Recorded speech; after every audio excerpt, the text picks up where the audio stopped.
Inland Empire, Encyclopedia. What do you think we should pick, chat? I think... create your own.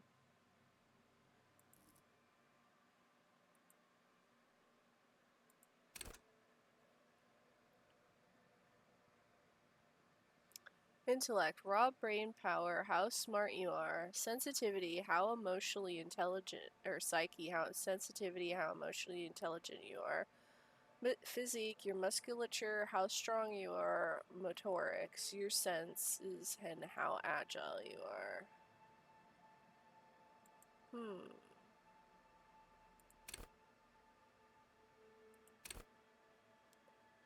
So we have 2 points. Let's do some intellect and physique. And then leave this down here because it looks like our duder is a bit of an older gentleman.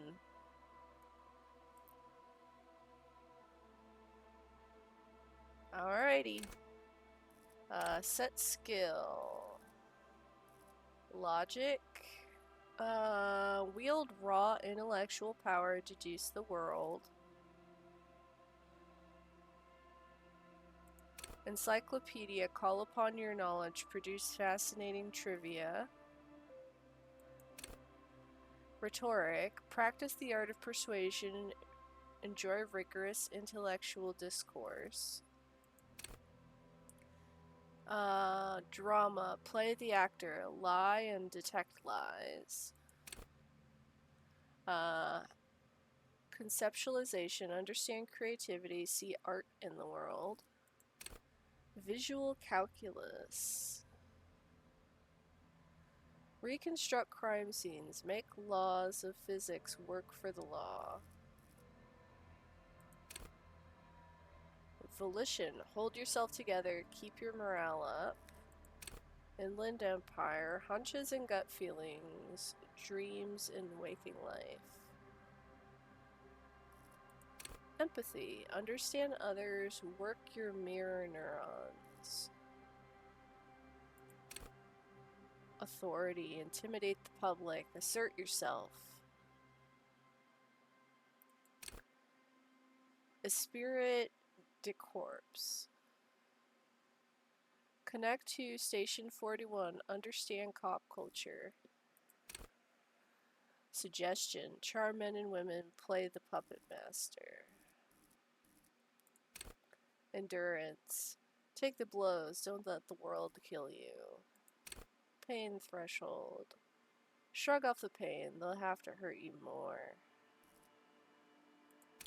Physical instrument, flex powerful muscles, enjoy healthy organs.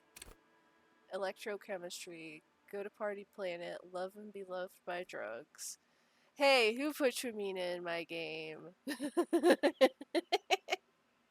I tease.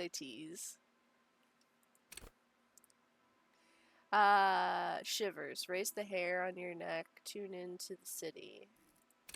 Half-life, let the body take control, threaten people. Motorics, hand-eye coordination, ready, aim, fire. Perception, see, hear, and smell everything, let no detail go unnoticed. Reaction speed, the quickest to react, an untouchable man. Savoir-faire, sneak under their noses, stun with immense panache. Interfacing, master machines, pick locks, and pockets. Composure, straighten your back, keep your poker face. I kind of want to go with...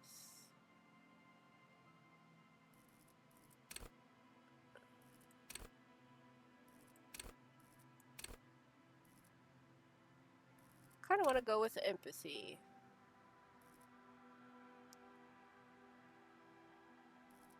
Yeah, let's do empathy.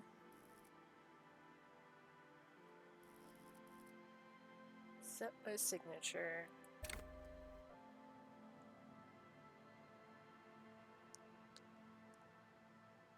Learn skills. 0. Bonus from items. Bonus from thoughts. Confirm.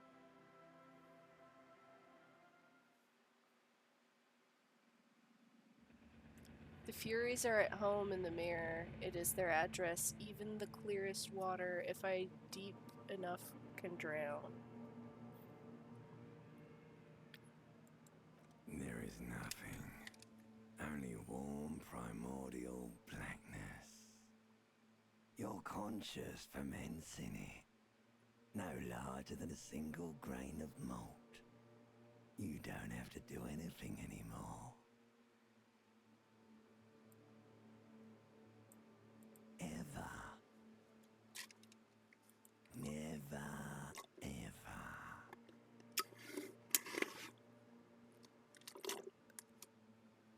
Never, ever, ever, baby. An inordinate amount of time passes. It is utterly void of struggle. No ex-wives are contained within it.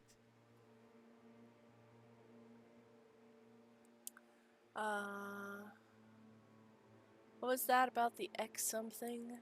An awareness creeps up on you. A mass lies hidden in your dead angle, soaking in some lurid acidic source. It's bloated and shameful, a ball of meat surrounding you. This is a terrible line of questioning, and it will only lead to more awareness of the meat thing. No, I want to know about the X something. Ex-love. Ex-tenderness. It is foolish of you to resurface to the loss. Not after all the damage you suffered to get here. Some of it irreversible. Stay. Sail with me through the abyss of pelagic zone. LNZ, never let me go.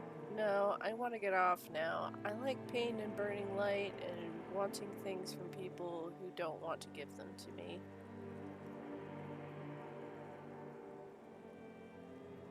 I like pain and burning light.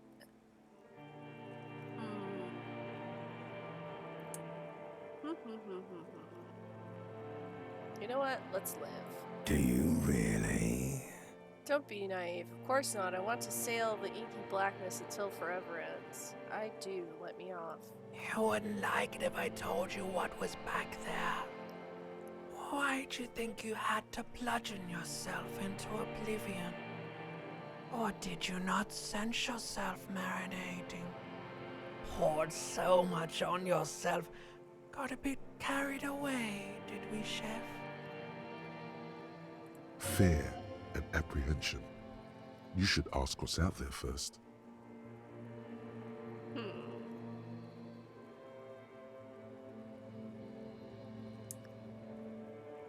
Wait, I did this to myself? Tell me what's waiting for me. I don't care, I'm an idiot. A brave idiot.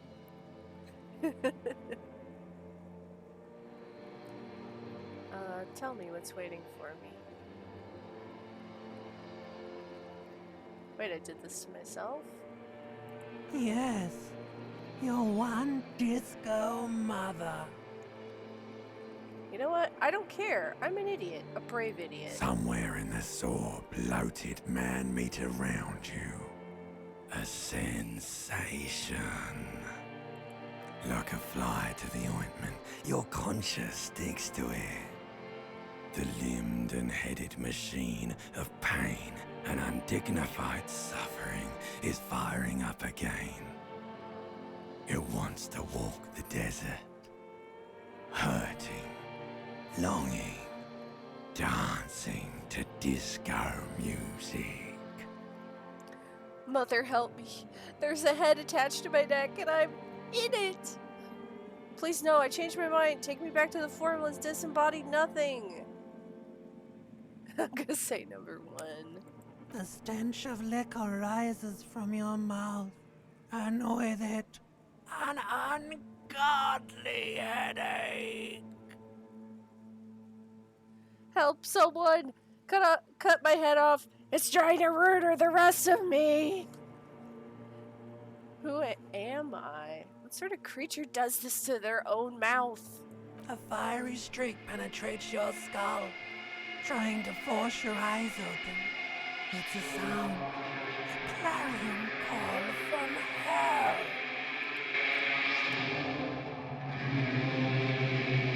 Heck noisy, man. Oh.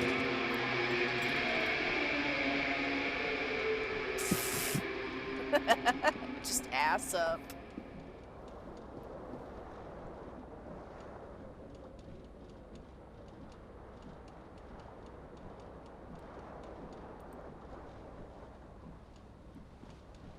This fan has two chain pull switches. One ends in a tiny fan, the other in a light bulb. A truly horrific necktie has somehow attached itself to one of the blades.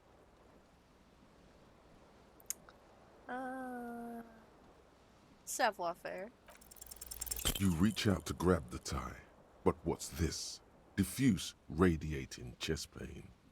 Doom comes over you. This is bad. Feels like sharp stones grinding in your chest and keeping you from moving. For quite a long time. Still ongoing. Now is a good time to start worrying. Finally, the pressure recedes. You find yourself covered in cold sweat and trying not to move, hoping it will keep you from dying. The blades come squeaking to a halt. It should be easier to reach the tie now. You swoop up and catch the tie. Snap! It's released from the blade. What you have in your hand is a truly hideous necktie, with 4 or 5 different patterns. The knot reminds you of a noose. Pull on the light bulb. A terrible mistake. Turn the lights off immediately. You can practically feel the photons burning a hole in your brain. It's just a little hangover-induced photosensitivity. Don't overreact.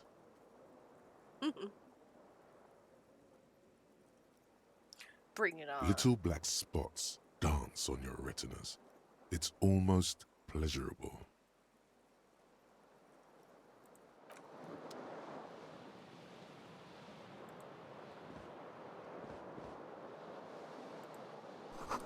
Magnum-sized bottle of Commodore Red is empty.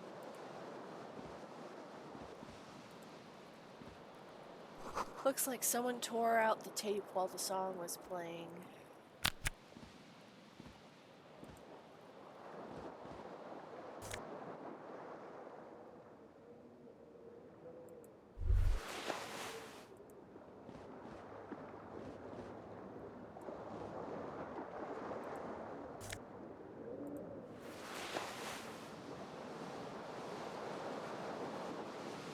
You hear a jingle. Keys are clinking in the pocket of your flare-cut pants. It says, whirling in rags, on the aluminium keyring. There is a single key on the ring. The number 1 is etched on it. It should open the door. Okay. Thank you kindly. This is a nice little intro. See bottles in the bathtub, wine, beer, and sweet liqueurs.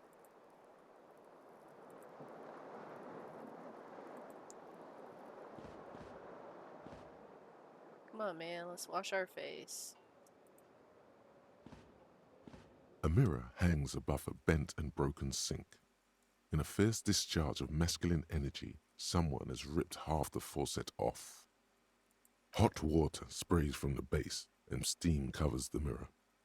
You cannot see yourself, just the outline of a man. Suddenly, you realize you have no memory of the face that awaits you there, underneath the soft vapor. As you slowly reach your hand towards the surface of the mirror. Abort. You clearly have not thought this through. You won't like what you see there, and you will never unbecome it. I don't care. I hurt myself. It's what I do. Wipe the mirror. Maybe I should touch it first, make sure there's nothing wrong with my face. Better not to know. Maybe I should touch it first. Yeah, there is definitely something wrong with it. How bad could it be? Where to even begin? There is the bloatedness, then the swollenness. It's like there's an upholstery of alcohol underneath your skin. I'm sure everything's fine. Touch your nose. At least my tongue is okay. Touch your tongue. I'm scared. I want to stop doing this. Wipe the mirror now. I'm out of here. Touch your nose. It's not. Your nose feels like a small balloon in the middle of your face. It hurts when you honk it. It doesn't appear to be a particularly tiny nose either. Not with all the drinks it's absorbed for you. I'm sure everything is fine. Touch your nose. It's not. Your nose Oh, feels like okay, a it just small balloon repeats in the it. middle of your face. It's not. It's swollen and snail-like, wriggling between your fingers. Wipe the mirror. Behold, Eh. you have no idea who this thing is, do you? Dear Lord, help me. What is this? Of course I do. It's some kind of superstar? I think I'm a superstar. This is the face of a late stage alcoholic.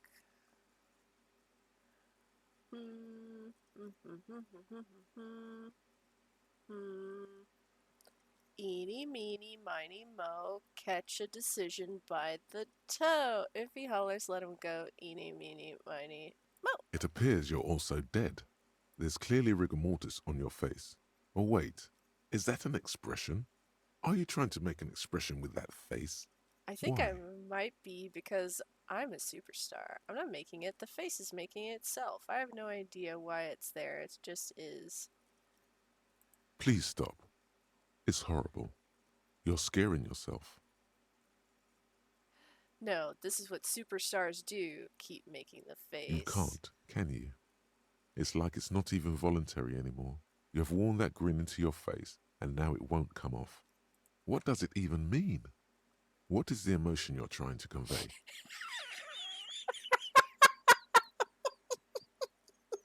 Superstardom! God, I don't know. It's indescribable. I think I'm supposed to look suggestive? I'm afraid it's meant for the ladies. I'm insinuating that I'm vaguely sympathetic. I think I'm sort of pulling it off too. In a sad has been kind of way. There is some charm to it. It's an expression of pain.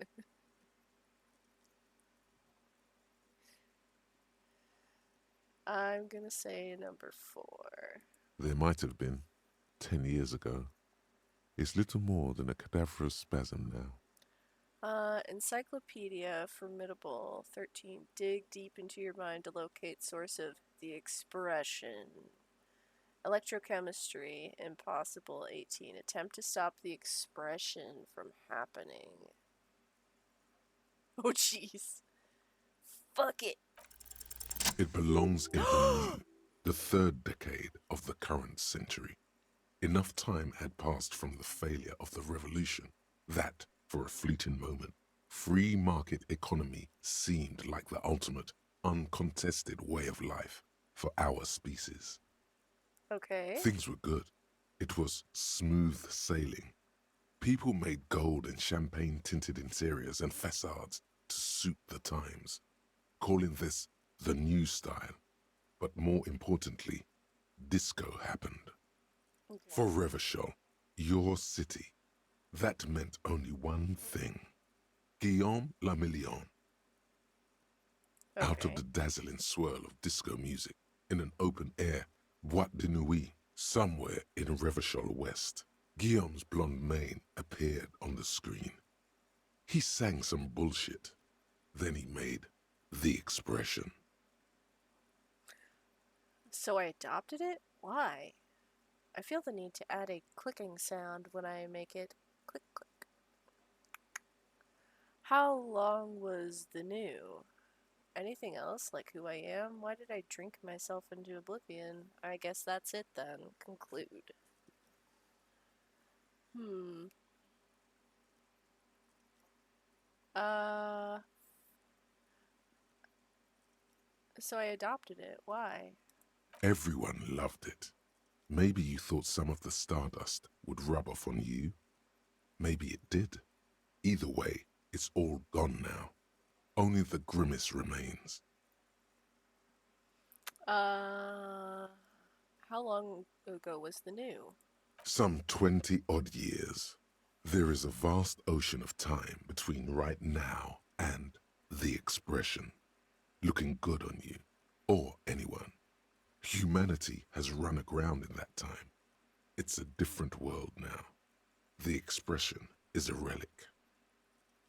Feel the need to add a clicking sound when I make it. The click is used to spur on a horse. It also features heavily in Guillaume Le Million's regional mega hit, Don't Worry, Your Pretty Little Head. Anything else? Like who I am? Why did I drink myself into oblivion? You have some understanding of the recent history of disco. The rest is darkness. I guess that's it then. It doesn't have to be. You can swoon over Guillaume and his champagne-corked smile whenever you want to. Maybe some of the stardust will return. Let's try the electrochemistry option. See if we get lucky. It's like something Oh my snaps god! in you. A nerve ending. A thought. A sadness. Your face in the mirror is suddenly clean of the layer that had distorted it for God knows how long. Just like that, it's over. The running gag that your life had become. A sad old man looks back at you. Oh.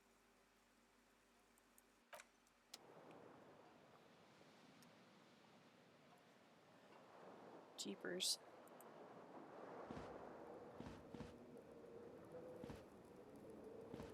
Oh, I can use Wassid. Reel-to-reel tape player still on, rolling empty.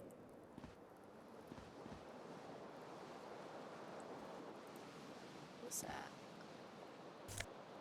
Oh, a shoe. Green shoe, left foot. Where's our other shoe? Oh.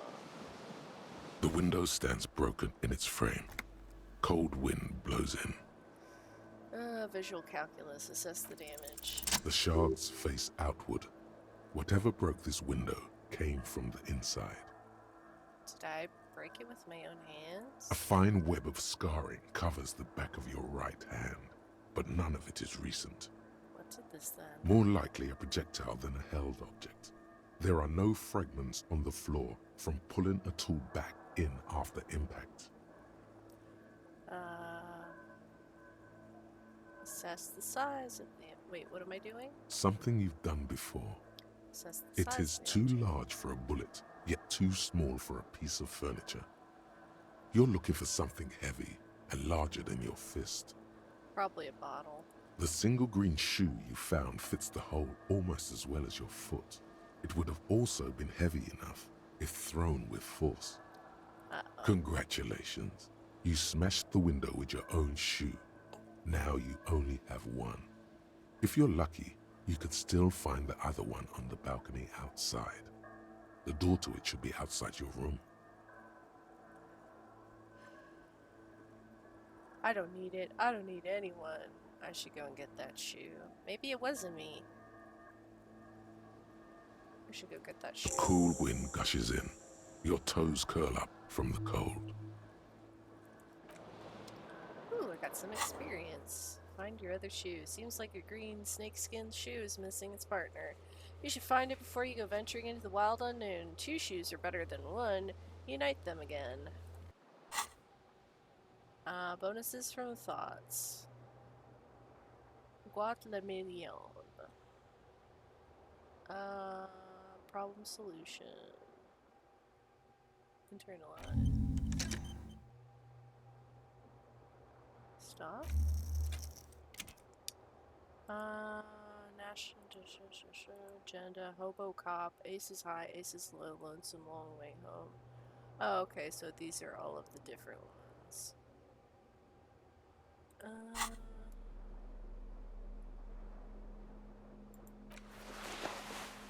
Horrific necktie. The necktie is adorned with a garish pattern. It's disturbingly vivid. Somehow you feel as if it would be wrong to ever take it off. It's your friend now. You will betray it if you change it for some boring scarf.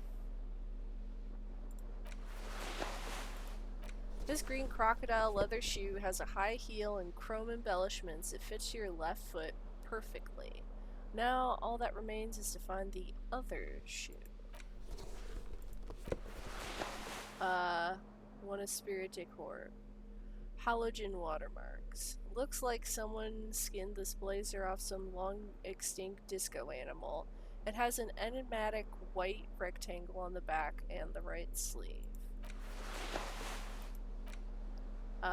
These gold brown trousers are flare cut. Normal bell-bottom trousers would be boot cut, but these are far from normal. They are someone's piss-soaked, cum-stained party pants. Oh, man. Ah, brother, you're so sad. Bumming me out. Okay, let's get to the door. Lingered in this room long enough. Oh wait, what's this?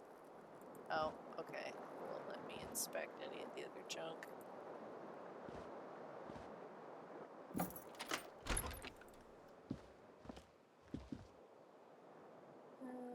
Anything over here? Spanderica, 9 degrees centigrade, and a front.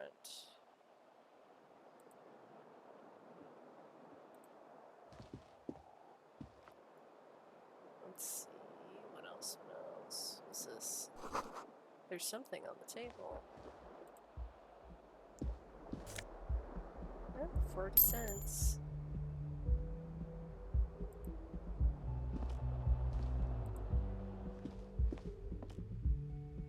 Oh. Yep. Is that our shoe? Yep, there's our shoe. Woo! Shoes.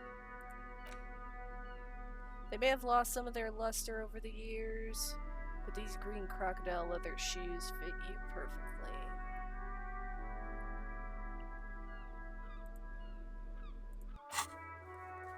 Find your other shoe. Locate halogen watermarks.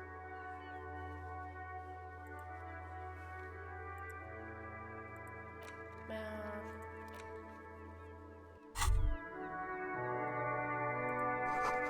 A gust of briny wind washes over you.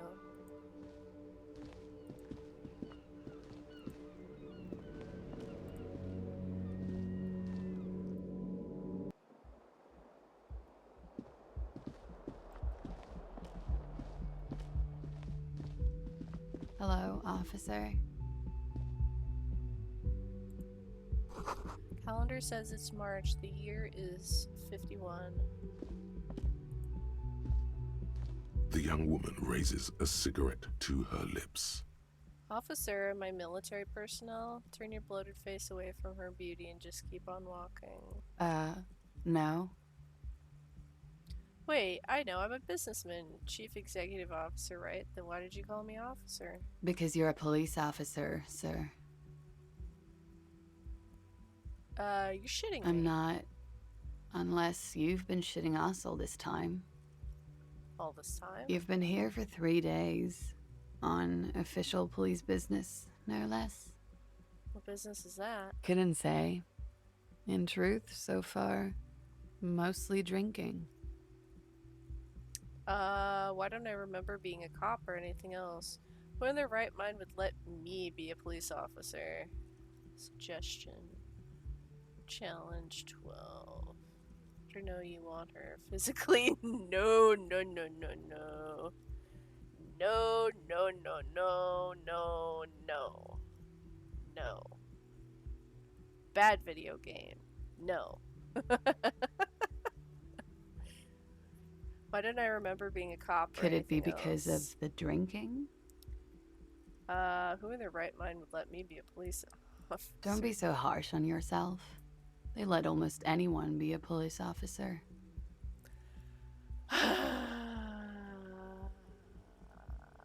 Fuck it. Try the expression. Come on, why are you still doing this?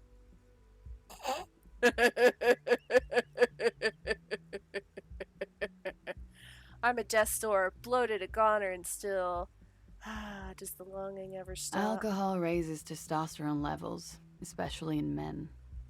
The levels remain elevated after inebriation ends and the pain begins. You seek comfort. It's only natural. She puts out her cigarette. Oh shit. She looks back at you, a light glinting off her eyes. And now, it never stops. Goodbye. Okay, good. Okay, good. Thank you, video game. Looks like she left a nice long stub in the ashtray. It's still smoking.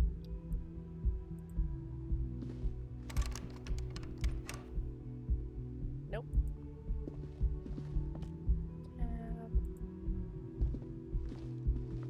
The door is closed. Knock. There is no answer. You hear the shower being turned on. Somewhere inside, a tremendous loneliness comes over you. Everybody in the world is doing something without you. I'm so alone. Why are you doing this? Don't do this to me. Why are you doing this? Don't do this to me. Beauty, don't abandon me in all this ugliness. Swallow the emotion. Oh god, is he like baying at the door, like calling to her with this shit? No.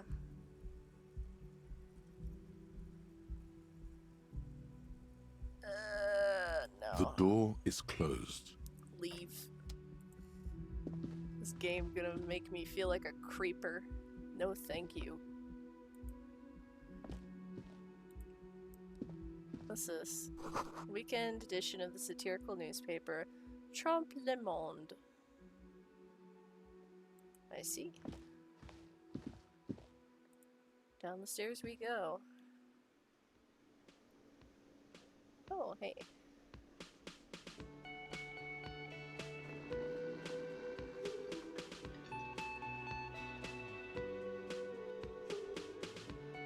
What's this? This is where the lyrics would be. Big old karaoke mic, just waiting for someone to sing into it. The speaker is connected to the radio. The music is seasoned with static. You should totally sing karaoke here, the first chance you get. Your emotions need to be expressed. People need to know your vast, oceanic soul. My soul is My soul is immense. My soul is modest. It's normal sized. My soul is puny. My soul's cubic content is obscured by the hangover. Of course, at this point, precise measurements of your soul can only be performed from the outside. It needs to be heard through a PA system. Oh no. By other people. Oh no. Whether they like it or not. Ram it up their ears, says your adrenaline gland. Violently express yourself. This goes well with the theory I'm developing that I'm a down on my luck superstar person. What should I sing when it comes to it? Finish thought. Who is mistakenly identified as a cop for his prominent jawline? Yes, sounds likely. You should probably go on stage and pose for a moment when you're done with this thought. See if it works. What should I sing when it comes You have to not it? yet stumbled on the right lamentation, but it's out there. It'll come to you. You will wreak havoc with it. Don't worry. I was thinking maybe I could sing something happy, get people going. No. Don't sing the happy song. It's stupid. Sing the sad song. It's profound. You have to find something tragic to sing first, though. Okay. Oh boy. Let's talk to this poor fellow. A man in his late 20s stands behind the counter. inspecting a stuffed seabird. As you approach, he gives you a sideways glance, then looks down again. That was disdain in his eyes. Even now he is purposely ignoring you. Looks like he's not a fan. I sense you're not a fan of mine. Oh no, you're a hero. A real hero cop. Could the massive property damage upstairs have anything to do with this? So not only am I a cop, but I'm also a hero. You're being sarcastic. Am I? Or did you ride in, take the body down, solve the murder, and not trash my hostel room? Oh my god, I did all those things? I'm guessing I didn't do any of those things. I do not appreciate your tone. This is no way to talk to an officer. Oh my god, I did all those things? No, you see, actually, you didn't. You haven't done anything even remotely useful since you got here. What have I been doing then? Have you seen me around? No, I haven't seen you around. I'm not always here. Look at the stuffed bird. A competent work of taxidermy. The white and brown seabird lies among piles of coasters and drying mugs. One of its wings broken. The man is trying to mend it. Looks like the bird was ripped off the shield that was used to mount it, most likely on a wall. Something about it makes you feel bitter. Can I help you with that? Look, your buddy is over there. Why don't you go and talk to him, okay? What do you mean, my buddy? He pretends not to hear you, concentrating on the bird instead. Are you the bartender? No, I'm not the bartender. I'm the cafeteria manager. What's the difference? I have 3 cafeterias to manage. 3. Sylvie tends the bar here, not me. Where I'm did only Sylvie standing go? in. She just, you know. Oh. There's something there, and it's not good. That's all you know for now. Oh.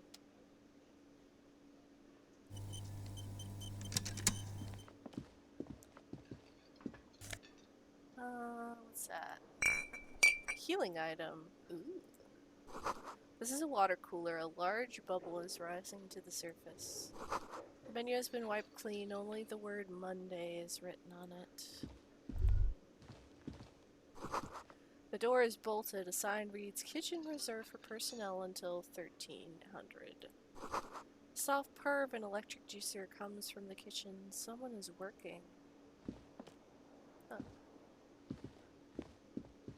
The man plucks at the Oh, okay, we can't ask him about who's in the back then, if it's Sylvie or not.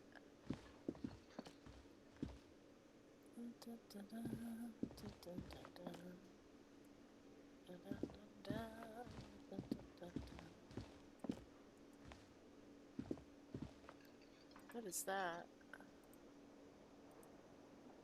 Why does it look like I can pick it up? That's weird.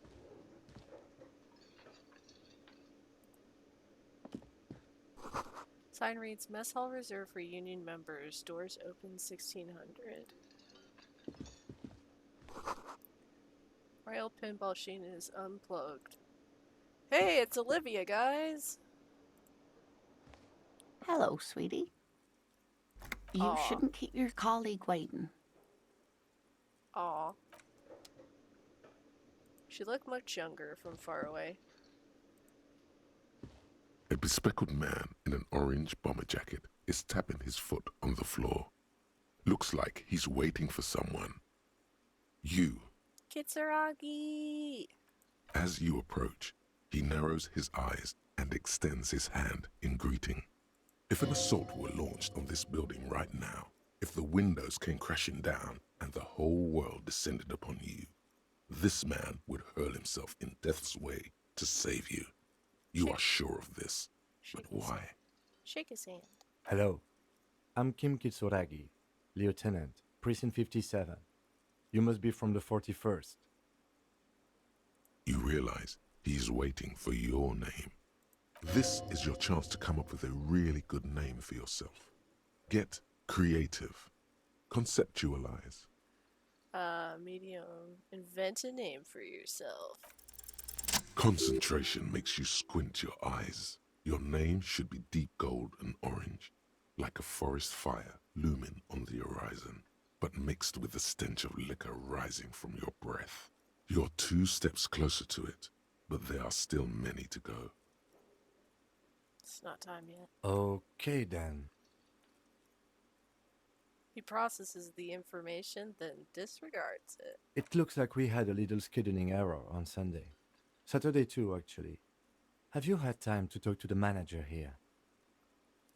You mean him? Nods toward the cafeteria manager. Yeah, I just talked to him. No, I haven't. There must be some kind of misunderstanding. You're taking me for someone else. If you don't mind, we should talk to him again. Ask him for a rundown of the area. Now that I'm here as well. I understand the scene is out back, right? It also wouldn't hurt to assure him the police are finally here. In full force, I mean. Have you mapped out the initial interviews? I haven't. Yes, the policeman. I'm aware. I'm aware I'm a policeman. What interviews? I have. Yes, I haven't. What interviews? At the 57th, we like to prepare an initial list of persons of interest, and then just skim the surface. Prepare the field, get to know the players. You don't do that? Maybe it's not an inter-district practice. I haven't. Okay, we'll have time for that after we take a look at the coroner's case. I love that I can drop this game and come back without knowing anything because the character has amnesia. Hehe. Have you removed the dead body from the tree? Dead body? I don't like dead bodies. Look, man, you know, yeah. No. Completely. Dead body. Mm-hmm. Mm-hmm. Mm-hmm. Mm-hmm. Alright. I don't like dead bodies. Look, man, you know, yeah. I've seen a single clip about this. I'm gonna say no. So, the body is still in the tree. Do I have a favorite food besides chicken? I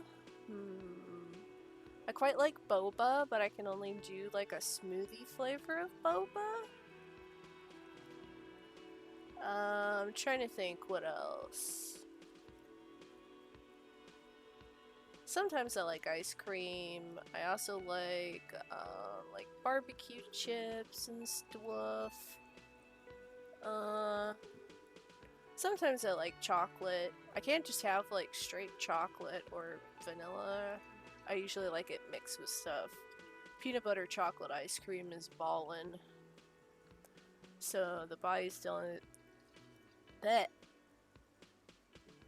got cat hair in my mouth, sorry. That. This is the first time you detect a weariness in the lieutenant's voice. It is obvious he would have preferred for the body to no longer be in the tree. Where it has been hanging for 7 days straight. We should go there as soon as we are done talking to the owner. What if I told you I'm not really a police officer? How can you be so sure I'm from the police? But I can't remember anything. What were we supposed to do again? Let's get going then. I can't remember anything. I can see you drank last night and the night before, and that you are still drunk now. But I have seen officers go through worse. Much worse. If you need something for your headache, there is a general store nearby. But as I said, the dead body should be our #1 concern. A painkiller would be good about now. This thing is pulsating with discomfort. The best cure for a headache is, of course, morphine. They won't have that. So cigarettes will have to do.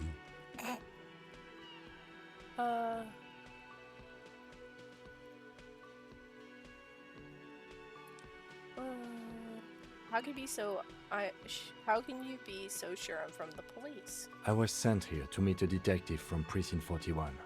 You have the insignia of the Citizens Militia on your sleeve and on your back. I suppose you could be impersonating him. You could have gotten the insignia from the black market or forged it. But for now, I'm going to set those possibilities aside. I'm not from the Inspectorate General.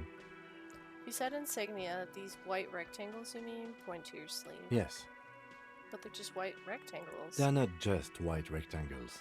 They bear a halogen watermark with the letters RCM and a pattern resembling the street grid of Revachol West. I would ask you to step into the headlights of my motor carriage, but again, it's none of my concern. I just need you to do your job. But shouldn't I have a badge or something? Check your pockets. You mean you don't have a badge? It was not on me when I woke up. Losing your identification card is a serious matter. My vehicle has a shortwave. You can use it to report your badge missing. I would advise you to locate it as quickly as possible. But getting the body down should still take precedence. Okay, let's roll. After you, officer. Lieutenant Kitsuragi is now in your party. You can talk to him whenever by interacting with him. Find your other shoe. Done.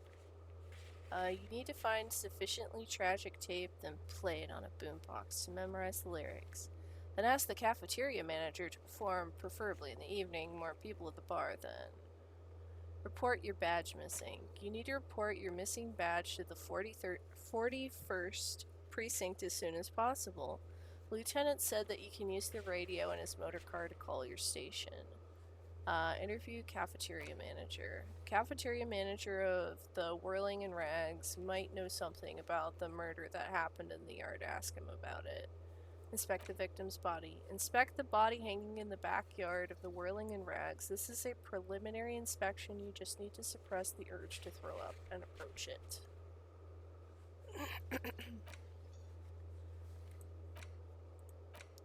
How is this not done?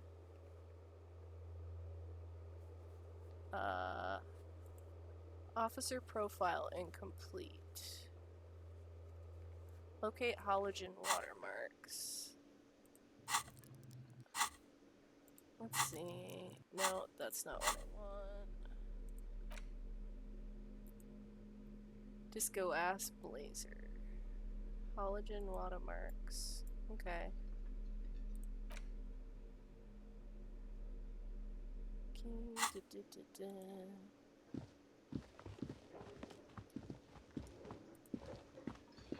Let's talk to Kim. How do we talk to Kim? There we go. Yes? Tell me about the case. What do you want to know? Literally anything about it. I can't remember a single thing. Maybe you can tell me what you do know to help me narrow it down a bit. I know literally nothing about it, only what you told me before. Do you want me to brief you? Brief. Yes, that sounds good.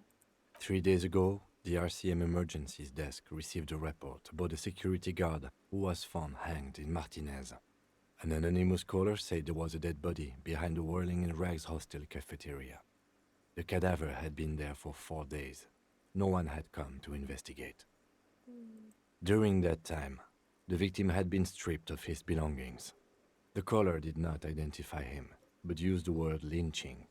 There is an ongoing labor dispute between the local dock workers and the logistics company Wild Pines. I was told we should approach the death as part of this dispute. Wait, what does the briefing say? Does the briefing say who the victim was? A security guard or worker of some sort hired by Wild Pines. This was just hearsay from Martinez, of course. We need to find out the truth. Who was the caller? To find him or her is one of our tasks here. For now, all we know is that the tone was muffled, using a device of some sort. The desk could identify neither the caller's age nor sex. Why hide themselves? There's a strong prejudice against involving the RCM in what's seen as union matters. The dock workers' union is the de facto police in Martinez. Now it appears they've started executing too. We cannot allow that. Hold on, and the RCM is? That's us, the Revachol Citizens Militia. We're the police in this city. Let me just make this perfectly clear. Our job here is to find the killer? That's right.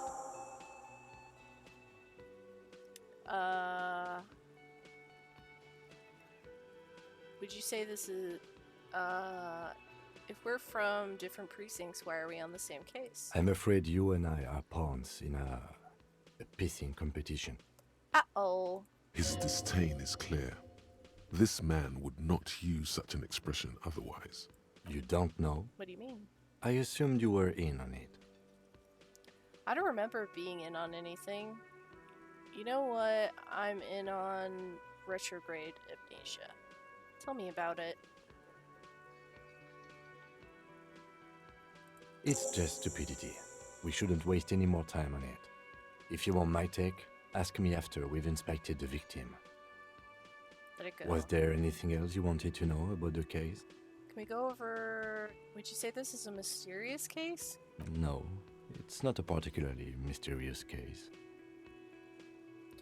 Why not? The deceased is a security guard for a corporation involved in a labor dispute. It doesn't take a DeLorean polymath to put the pieces together. I just don't see the case getting more mysterious than that. I was thinking something otherworldly might be involved, you know? Something supernatural. White male in his 40s, what more do you need? Personally, I think labor disputes are very mysterious. Okay, so this case probably isn't mysterious, but could it be sexy? Oh god!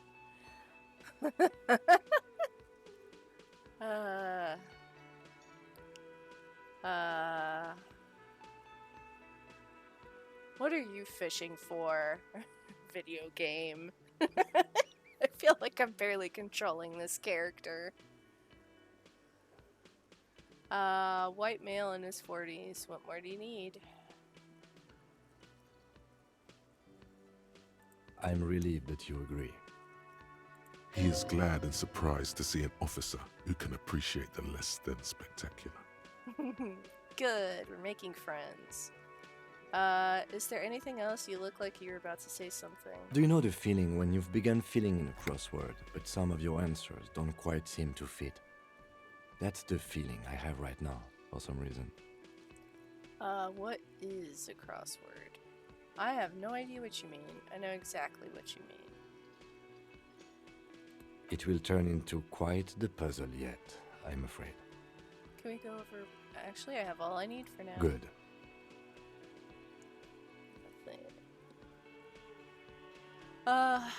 I think you should know that I can't remember anything.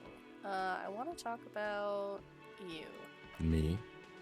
Yes, I don't you. see how my life is pertinent to the investigation.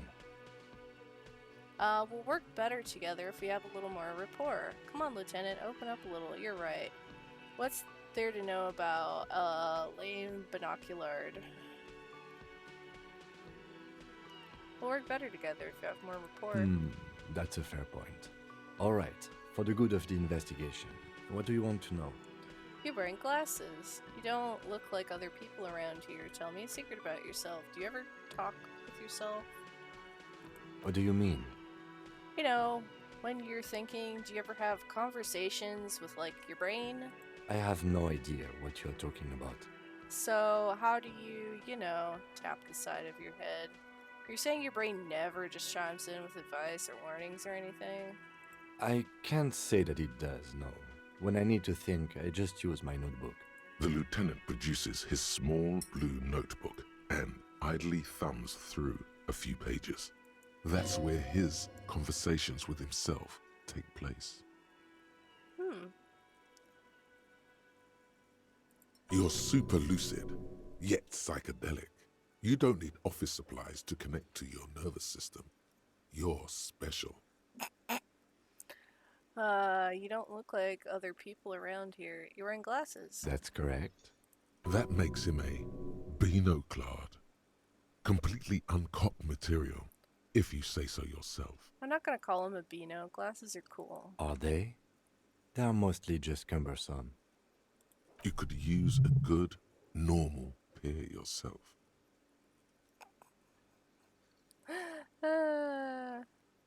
You don't look like other people around That's here. because I'm half Seolite, or quarter. My father's father was from Seoul. So was my grandmother, but from my mother's side. It's not an interesting topic. What's Seoul? It's a part of the world, officer. A geopolitical entity and a geographic division. I told you it wouldn't be interesting. You're You're only making it sound uninteresting. I still want to know more about Still. You're barking up the wrong tree. I don't speak a word of Seolite. I've never met either one of my grandparents, and I've never been to Seoul. I'm a regular Revacholière. Tell me a secret about yourself. No. Come on. Your brain sends the signal to your lips, but they refuse the order. You're pretty. Something is paralyzing them. You're pretty sure it has something to do with the lieutenant's eyebrow. What's happening to me? Something the matter, detective? What's going on? It's like you're a puppet in his hands. Give up. There's nothing you can do. The lieutenant relaxes his eyebrow, and you seem to regain control of. Good. Let's change the subject. Nothing. Pissing competition. Apparently there's a pitching match between Precinct 41, yours, and Precinct 57, Kim's. Ask him about this after the initial inspection of the dead body. The man with the unimpressive beard notices you approaching. He drops the ledger he was holding and turns to the lieutenant. Mr. Gart, right? Oh, I have a kitty You cat run this in place. my face.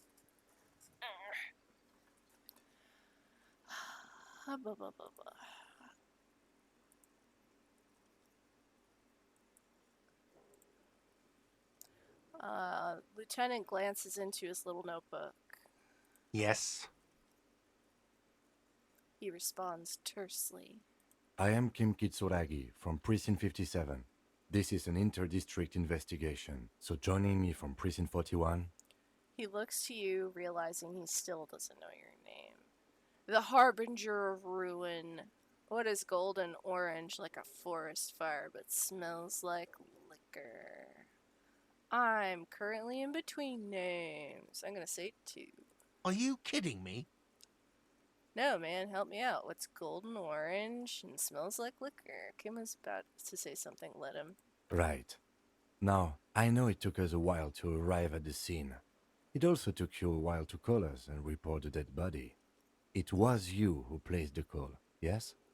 No, I only just got here. It was probably Sylvie who called you. She usually works the bar here. I'm only temporarily taking over her duties. Do you have her number? As a matter of fact, I do. He looks behind the pile of coasters, finds a slip of paper, and hands it to the lieutenant. You said you just got here.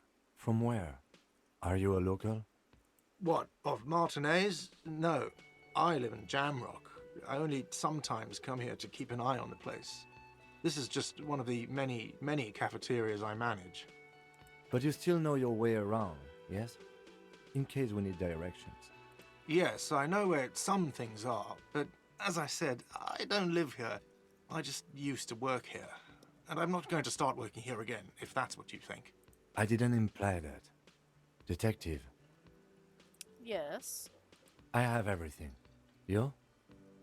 He looks to his little notebook. Oh, you mean, do I have questions? Ask them. Yes. Yes, yes. He means, do you have questions for me, like a police officer would?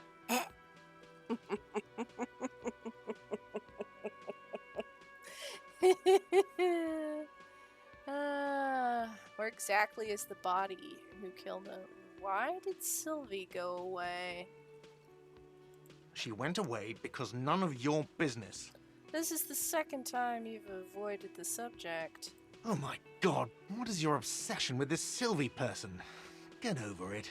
Maybe it's he who's obsessed with this Sylvie person. Certainly sounds like it. Who killed him? I don't know who killed him. I'm not the police. That's your job. Did you kill him? What are you, crazy? Of course I didn't kill him. Suddenly you tense up. Blood is being pushed to your muscles. You should hound him on this. Hound him hard. The prey drive says. Okay, I'm not gonna hound you on this. Oh, thank you. That's all. Let's go. Not so fast. You owe me 130 real. Slip away unnoticed. What's real? Oh, excuse me. You owe me 130 real. He pronounces the R with a mock aristocratic accent. The IIR, or Inter-Isolary Real, is the global reserve currency. Whatever part of the world you're in right now, it's safe to assume he means you owe him some money. Oh, I understand. You mean I owe you money? Wow, you're a genius. Yes, that's right, money. You owe this establishment 130 real. What do I owe this place for? But what exactly is money? You're under arrest. Let's see. 3 nights at a tariff of 20 real comes to 60 real. Then there's the window you annihilated. The hole in the window was the first thing I saw when I came to work. So don't try to tell me you didn't. That will be 40 real in damages. Another thing you've annihilated is half the bar. You've run a tab of 30 real. Actually more, but we'll round it down to 30 for your hard work maintaining the stability and order of Revachol. That's 60 plus 40 plus 30 equals 130 real. And yes, real is still money. But what exactly is money, man? What are you, a philosopher? I actually might be. Since I woke up, I have trouble remembering even the most basic concepts of reality. Nah, I'm just getting my bearings. Actually, I might be. Money is what grown-up people use to pay for things. Things like this hostel room, or 8 bottles of potent blend, and 9 packs of Royal Extra. We use it for everything, really. Interesting. Where do I get it from? Why do I need it? Proceed and show him the coins you found. Is this money? Proceed, but don't show him the coins. They're yours.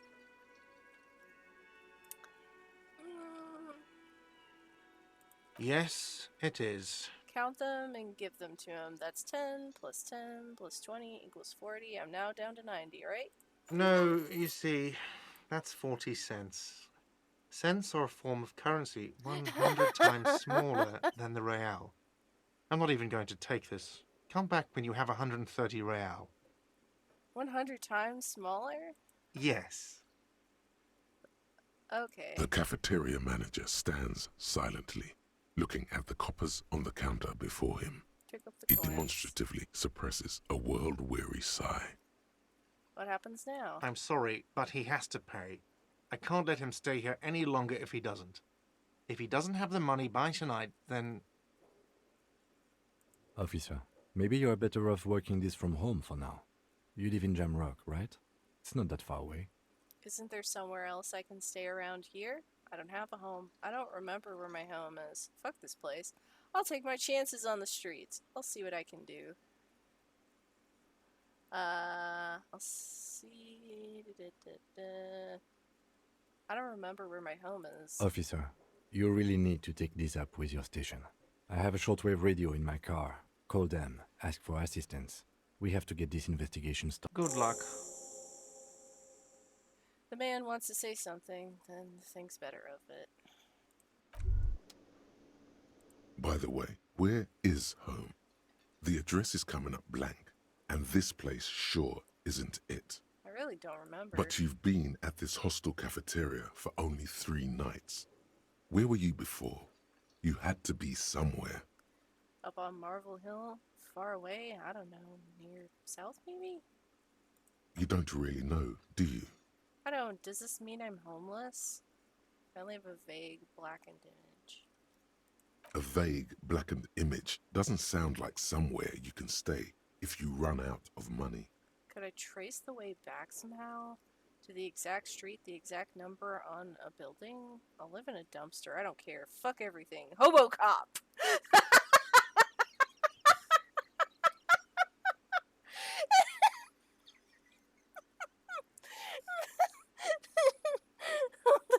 Dumpster, I don't care. Fuck everything, hobo cop.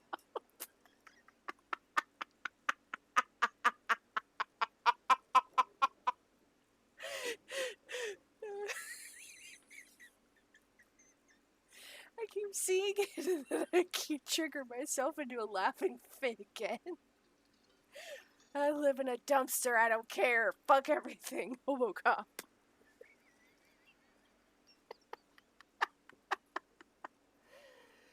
Oh. You can try. Run some addresses in your head when you get the time. Maybe a street or an apartment will appear. Oh my god. It was so fucking good. Okay. Lonesome long way home. Can we put that? Internalize. Gualam.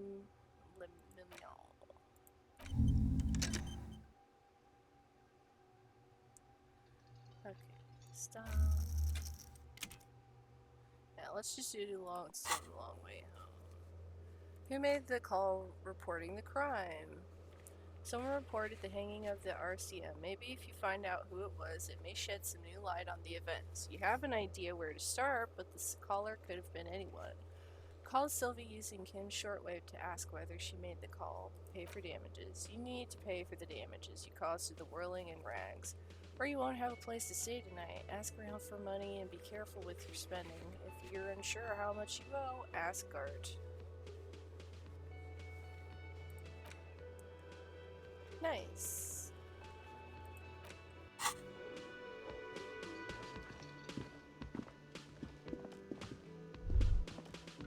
Oh.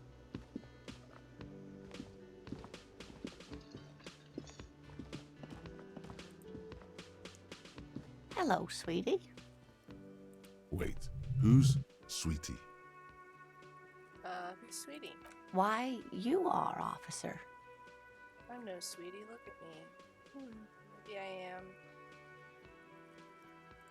You're a handsome man, officer, with your mustache and your chiseled jaw and that silly dimple on your chin. Thanks, I appreciate it. Dimple or not, I'm a bitter man. The years have taken their toll. That stupid dimple has only brought me suffering. I don't want to talk about the dimple anymore. Thanks, I appreciate it. You must forgive me. I'm getting so scatterbrained. I completely forgot to introduce myself. She slaps herself on the forehead. I'm Lena. My husband Morel and I are staying with our friend Gary just down the street, but I come here for tea when they're away. Her eyes glitter over the rims of her glasses as she looks up, smiling. This Lena is wacky enough for the Motley Crew. Hire her on the spot. I don't know if you've noticed, but I don't know where I am or what I'm doing or anything. Sweetie needs money. Do you sweeties get money?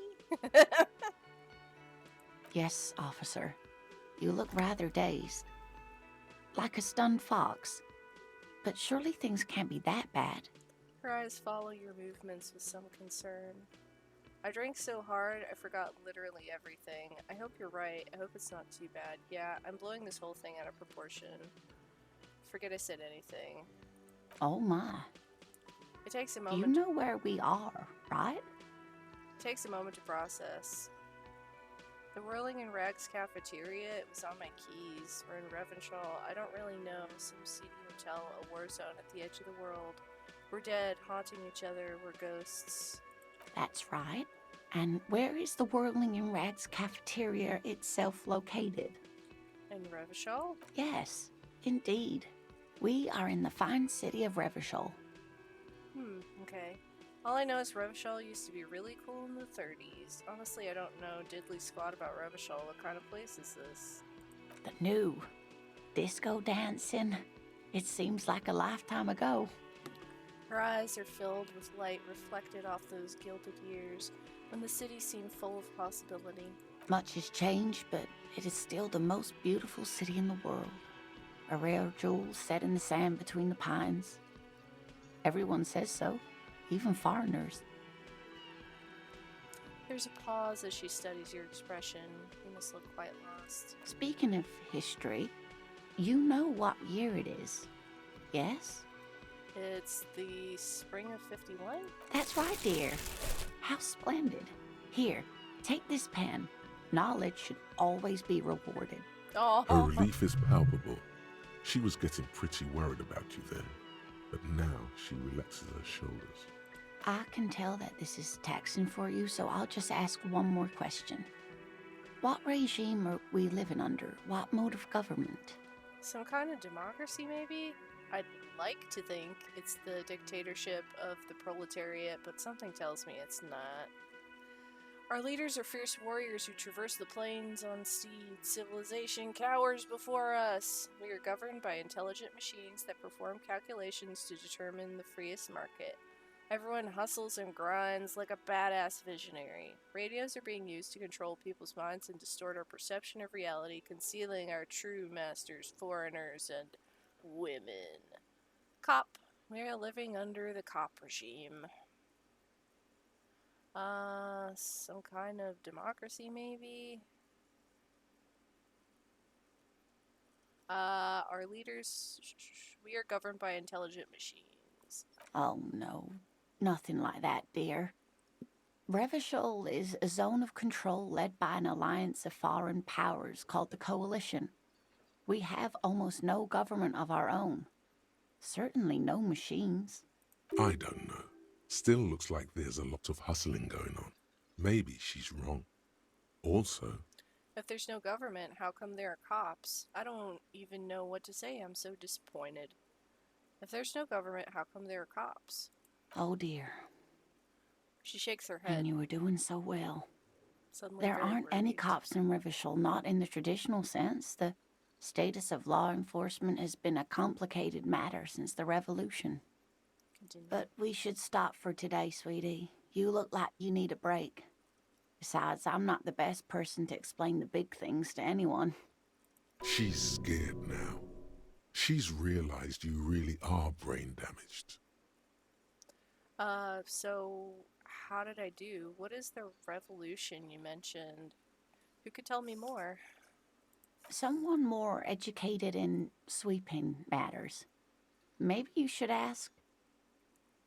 No, I'm not an encyclopedia. I won't be a guide either. I'm a detective. Of course. Then I don't know. Someone rich, maybe? Wealthy people are educated. Though I don't know where you would find a wealthy person in Martinez. You seem to be in a chair. How'd you like to roll with me? Whatever do you mean? I want you to be my wheelchaired partner in fighting crime, ridding backyards of corpses, catching secret killers. Nothing. I was thinking of the lyrics to a song. Want to roll with me? Ah, yes. Probably Roll With Me by the Fletchers. People often quote the Fletchers at me. Morel says it's my theme song. Aww. Gotta go now. Of course, dear. Good luck with your case. She gives you a small wave. Aww. Kind green ape pen. A pen with a green ape head on one end. The ape has closed its eyes, a kind expression adorning its face. It seems to be meditating. Get a reality lowdown. You have no idea where you are. Let me encourage you to ask others to explain the world to you in greater detail. Perhaps try rich person? Rich people are educated. One moment, I need to let my cat out of the room. He is going cuckoo bananas.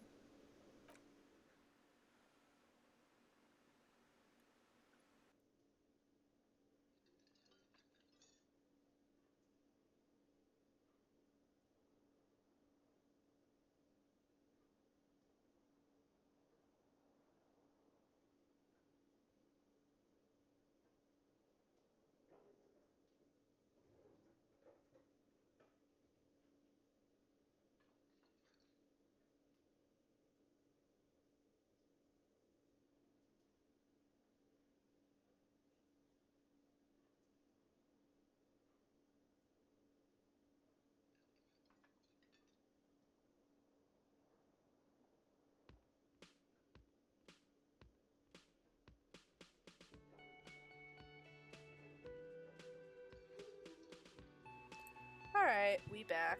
Okay, let's pop down a save.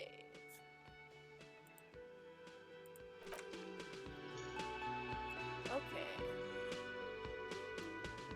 Now I guess we go out the front door.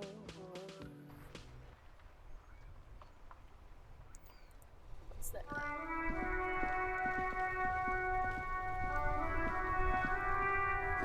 The street reads, Sign Street reads, fuck the police. Heaps of snow melt in this rail barrel.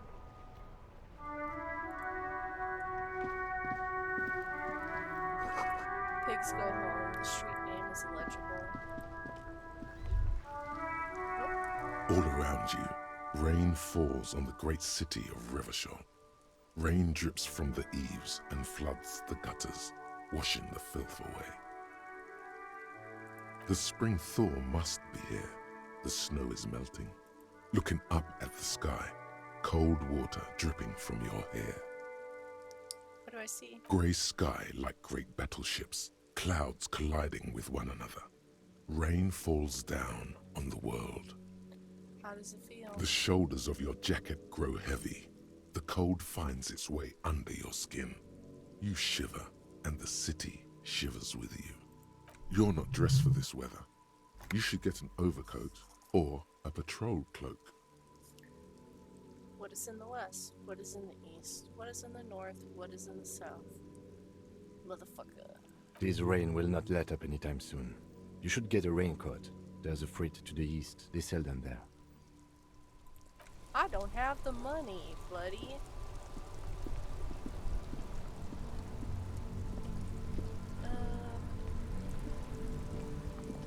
Let's try his shortwave real quick. Before you stands a motor carriage. The bodywork is covered in blue and white livery, bearing the number 57. Vapor emanates from the large engine on the back of the vehicle. It hasn't had time to cool off yet. This must be the infernal machine that tore you from oblivion. In the cabin, you are welcomed by a set of steering levers, a radio microphone on a hook, a pull-out toolbox under the seat, and the soft glow of the fuel preheater gauge. Pick up the radio. The frequency tableau lights up, and a green button labeled Prime Line glows like a feline eye. And then you hear something. The soft purr of electrical kittens, radio waves cast far and wide over the metropolis. A woman's voice greets you through the static. This is Precinct 57. Hello, Lieutenant. How may I assist you? Hello, Alice. Please assist our colleague from the 41st Precinct here. I'm putting him on. Come in dispatch, come in dispatch. Come in, Delta 10, this is Firewalker, copy. Hi Alice, this is the officer from the 41st Precinct speaking. Nice to meet you. This is Officer Alice Demetri, Precinct 57. How may I assist you? Could you connect me to the 41st Precinct? I have something I need to report. Just a second, officer. She puts you on hold, the static crackling softly like a bonfire. After a while, you hear an old man greet you from the radio. His rattly voice is oddly familiar. 10-2, 10-5. This is 41st. Come in. Over. A scrawny old man sits in a dusty cubicle, smoking, with a large white rectangle sewn on his vest. In front of him is a box-shaped apparatus with an array of wires and antennas. The radio switchboard. The man uses relay code. You got this. You're a cop, and cops know relay code. 410, Station 41. I've got an urgent business, over. 10-4, message received. 10-5, relay message. What's your status? Over. Just reporting in, over. 10-18, state your message, sir. I need to report my badge missing. I'm in dire need of financial assistance. This might sound odd, but there's personal details I'd like to discuss. 10-10, transmission completed, standing by, over, and call with 41st. I need to report my badge missing. 10-9, over. My badge, I can't find it anywhere. Basically, it's gone. 10-4, message received. This is a very serious situation. I need to 10-22 the captain. Over. 1022, the captain. This sounds bad. Bad and scary.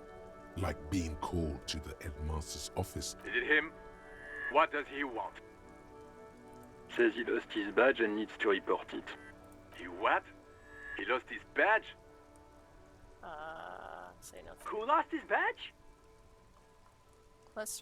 Chester McLean. Dick fucking Mullen.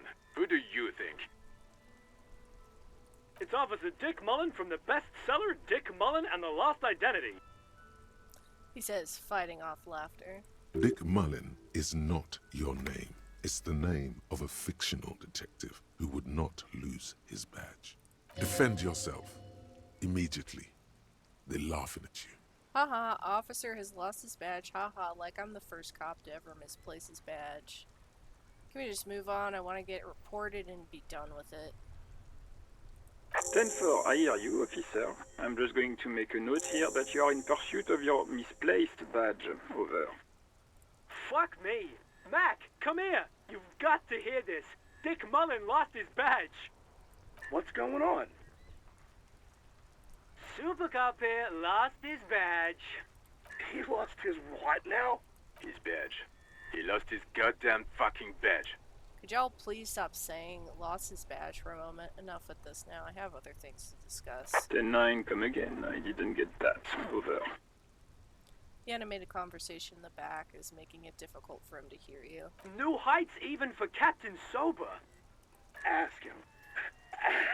Ask him if he's lost his gun too. Sergeant Orson wants to know if you lost your gun too. Check your pockets. Check your... Holy fuck. You don't know where it is, do you? Oh god, it's not here. Okay, it's gone. Your gun is most definitely gone. 10-9, come in, officer. Did you get my question? We were wondering about your gun. Over.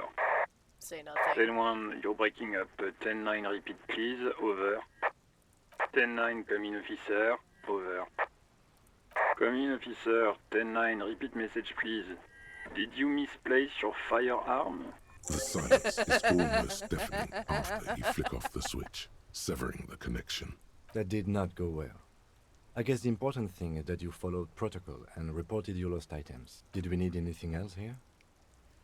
Pull out the A metallic drawer slides out from under the seat. Take what you need, officer.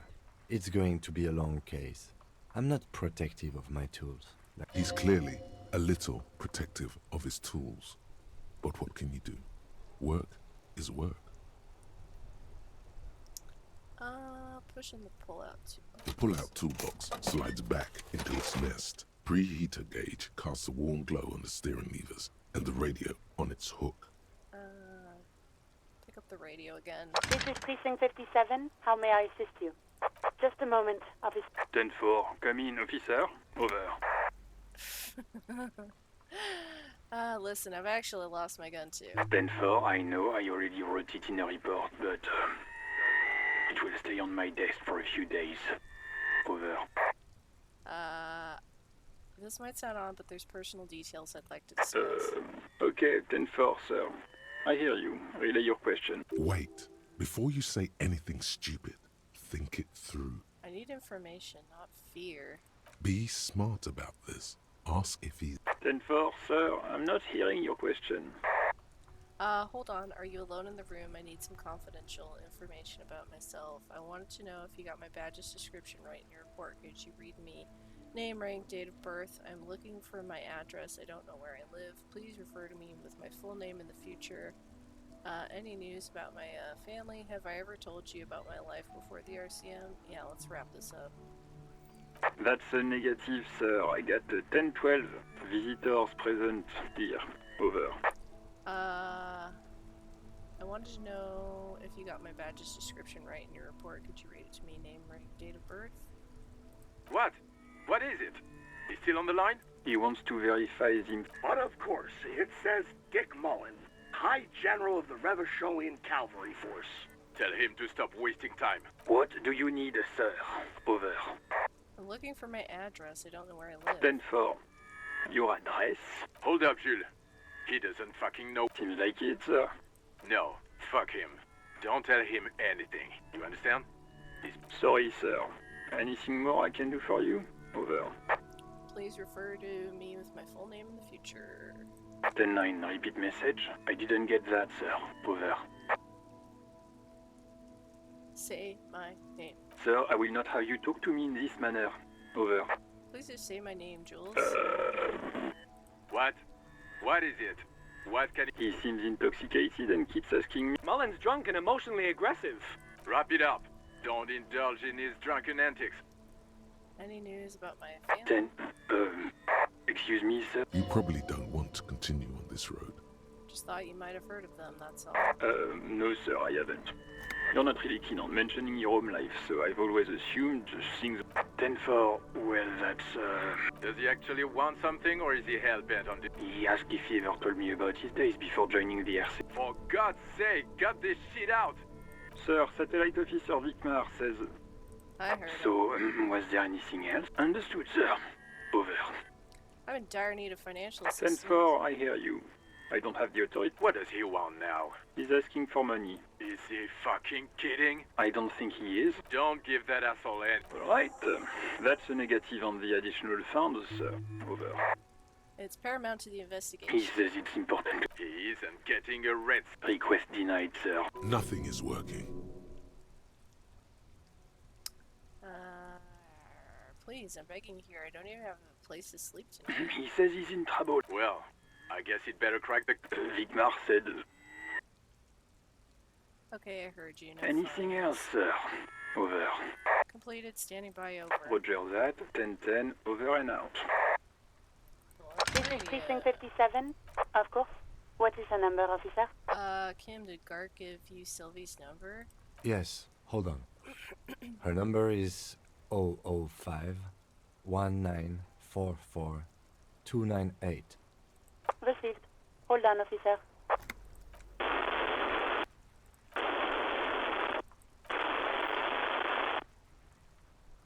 Start slapping a marching rhythm on your thighs. Give it a minute. She might be busy at the moment. Takes a bit to get to the phone. Officer, I have Sylvie Malaika on the line for you. Yes, hello? Female voice greets you through the static. It sounds like she's a million miles away from here. Hello, this is the police calling. I have some questions for you about your last days at work. Sylvia, I believe we met before. This is me. I'm detective from the Whirling in Rags. Oh, right. Hello, officer. What can I do for you? She recognizes your voice almost immediately. You can hear resentment in her tone. She's not thrilled to be talking to you again. There is no resentment in her tone. She wants you to ask her out. No question about it. Shut up, electrochemistry. You quit your job at the Whirling. Why? Was it you who called the police? Have you seen my badge? Have you seen my gun? Hey, do you want to grab a cup of coffee? Why? You mean, why did I leave the bar? You can hear her tense Honestly, up on I'm the other side. not really comfortable discussing it with you, sir. Alright, I won't push you with this. Are you ever coming back to work? Let's just say I left because I needed to get away from someone. get away from whom? You know whom. You think you hear a sliver of accusation in her words. Don't be paranoid. She's obviously talking about someone else, not you. You mean me? You need to get away from me. I really don't want to talk about this. Let's just forget about this, okay? Alright, I won't push you on this. Are you ever coming back to work? Maybe, I don't know. Was it you who called the police? No, not me. Why didn't you call? Didn't a corpse behind your workplace bother you? Do you know who made that call? No, sorry. I don't. Not a lot of people have phones around here. Copper thieves take the wires. People don't have the money to have the cables put in again. They use the union's phone, or the one on the coast. It was someone else. We'll find them sooner or later, officer. It just might take a while. Okay. Yeah, go on. Have you seen my badge? Yes, I know who you are. You're a police officer. The law. My badge is missing. Have you seen it anywhere? Oh, no, I haven't, sorry. Real policemen have uniforms too, by the way. Where's yours? Not my uniform too? God, I should really look into that. Tim doesn't have a uniform and he seems real to me. He's in plain clothes, voluntarily. It's different from not knowing where your uniform is. There are officers who wear the signature Perseus black uniforms to the highest ranks in the RCM and end up buried in them as well. Others do it more casually. Looks like you're one of them. Have you seen my gun? Please, no. Not this again. Everyone saw your cool gun, detective. I showed you my gun. Well, when did it happen? You were trying to impress some people with it. Everyone was eating and... Sounds like it's going to be bad. Do you really want to know? Actually, I don't want to know. I don't want to know what happened. What? What did I do? You were waving it around in everyone's face, begging them to describe it. You said it calms you, and then you started making suicide jokes. It got pretty graphic. Jesus Christ. Some poor sod was trying to eat his pudding while you were screaming, spit flying, imitating the mercy shot right next to him. Spat some in his food. I don't think he touched it after. People tried to back away from you or even slip out of the door. But you screamed. I am the goddamned law, and you have to listen to me. You are all suspects in a murder investigation. Why would I threaten? I should have killed myself. Why would I threaten to kill myself? I mean, look at this world. I would love to stay. Okay, I don't know what to say. Yes, but what happened to my gun? Me neither.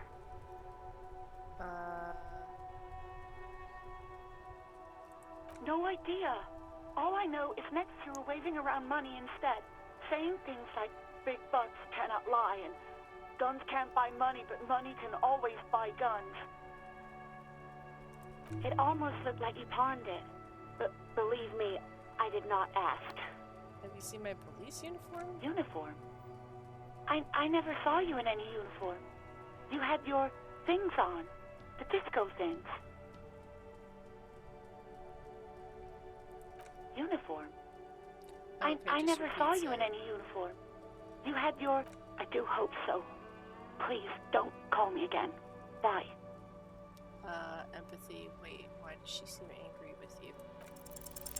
Yes, you have obviously done something to upset her at the Whirling in Rags when she was still working there. Wait, before you go, you're mad at me, right? Tell me, what did I do? I can't remember anything. I'm not mad, it's just... You were so drunk and so emotional all the time, and then the skua thing happened. Just made me want to quit. So you're telling me that I was the one who made you want to quit? Yes, obviously. You were the worst client I've ever seen. And I have seen so many assholes in this place. I've had sailors fighting, union guys grabbing my ass, kids stealing booze. Once a guy was glued to the karaoke machine every night for 2 months. But you... Well, you were worse than all of them. Honestly, you were getting borderline aggressive. Even about little things like not turning down the volume at 3 a.m.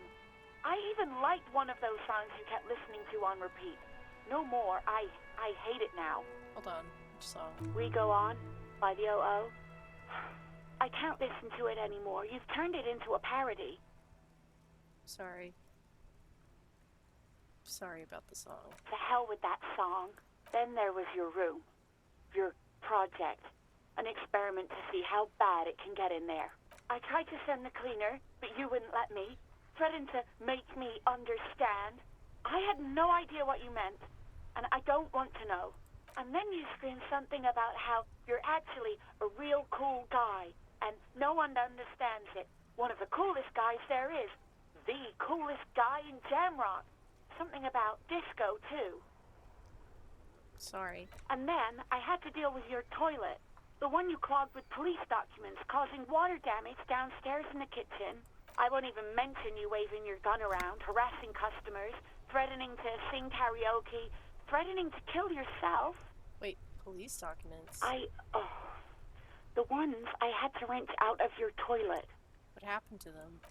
Damn it, I don't remember what I did to your damn papers. I don't remember every little thing I do. Resentment gives way to concern in her voice. She's worried she might have accidentally done something bad. Then she remembers it's you. Especially when there's a hurricane loose. It's your fault for losing them, not mine. Something in you wants to immediately forget about this, as if there was a reason you threw them away. Okay, I get it. I wasn't a very good tenant. No, you really weren't. You were simply the worst. I'm truly sorry for everything, Sylvie. I was trying to show you the world of tomorrow, the great panic at the end. Well, you're the worst tavern wench I've ever seen. Girl, just loosen up a little. Don't you ever party? Huh, I don't even know what to say. I'm truly sorry for everything, Sylvie. God, I knew I shouldn't have brought it up. Just try not to call me again, and let's pretend it never happened. What else did I sing beside the OO? I'm trying to look for a song. All sorts of things. Some disco, rock too. So much disco and rock. Maybe you can help me identify this one particular song. Which one would that be? One that was really sad. Sad? I think the one you mean is the smallest church in Saint-Saëns. Butchered that right up. Her voice carries a tone of disappointment. Interesting. You still have to find it, however. What's the skua thing? The stuffed bird. The great skua. You threw it against the wall while screaming, "Fuck that bird," and laughing like a maniac. I think you said it had been giving you shit ever since you got there. That doesn't sound anything like me. I love birds. This sounds like me, alright. Bitch bird got what was coming to her. Why do I always end up screwing everything up? It was a pretty bird. There since I started working in whirling. I really liked her. We call her Scotty. There's genuine sadness in her voice. Right. Thank you for talking with me. Take care. You hear a sigh of relief on the other end of the radio. Wordless, the call breaks. Then, the already familiar voice. Anything else I can help you with, officer? I'm done with the radio for now. 57's over and out. In the cabin, you see a set of steering levers, a radio on a hook, a pull-out toolbox, and the soft glow of the fuel preheater gauge. Run your fingers over.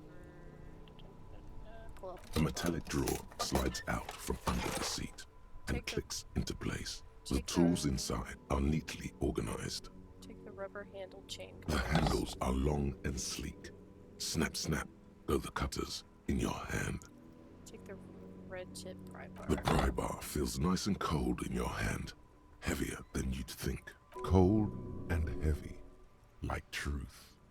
You feel like you're reunited with truth once more. Useful for opening all sorts of doors and lids. It's robust, weatherproof, and well-made. Police issue, blue. Lets you see things in the dark you would other. The pull-out toolbox slides back into its.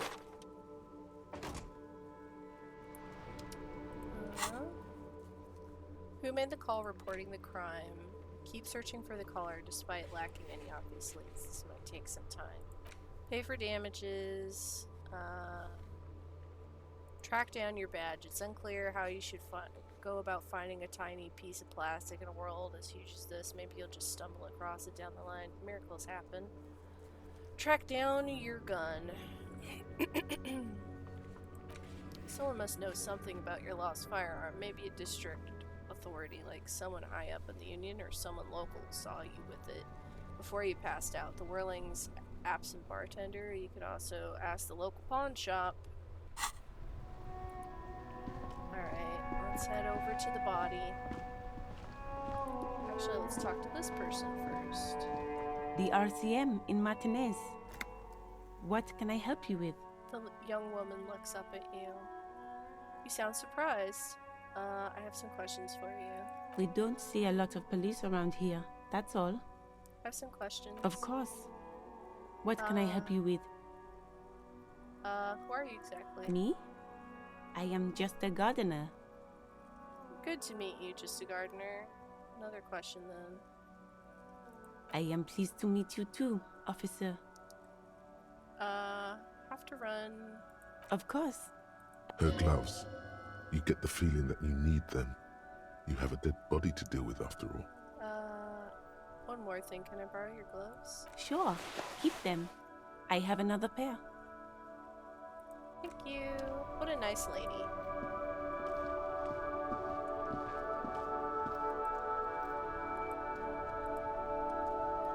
Yes? I think you should know I can't remember. No anything. response. He just arches his brow. I feel like I must repeat this. I don't remember anything. There was heavy drinking involved.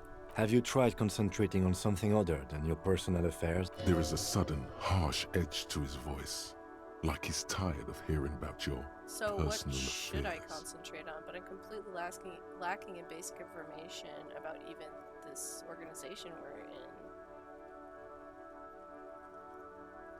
I'm afraid this is a medical situation. Really?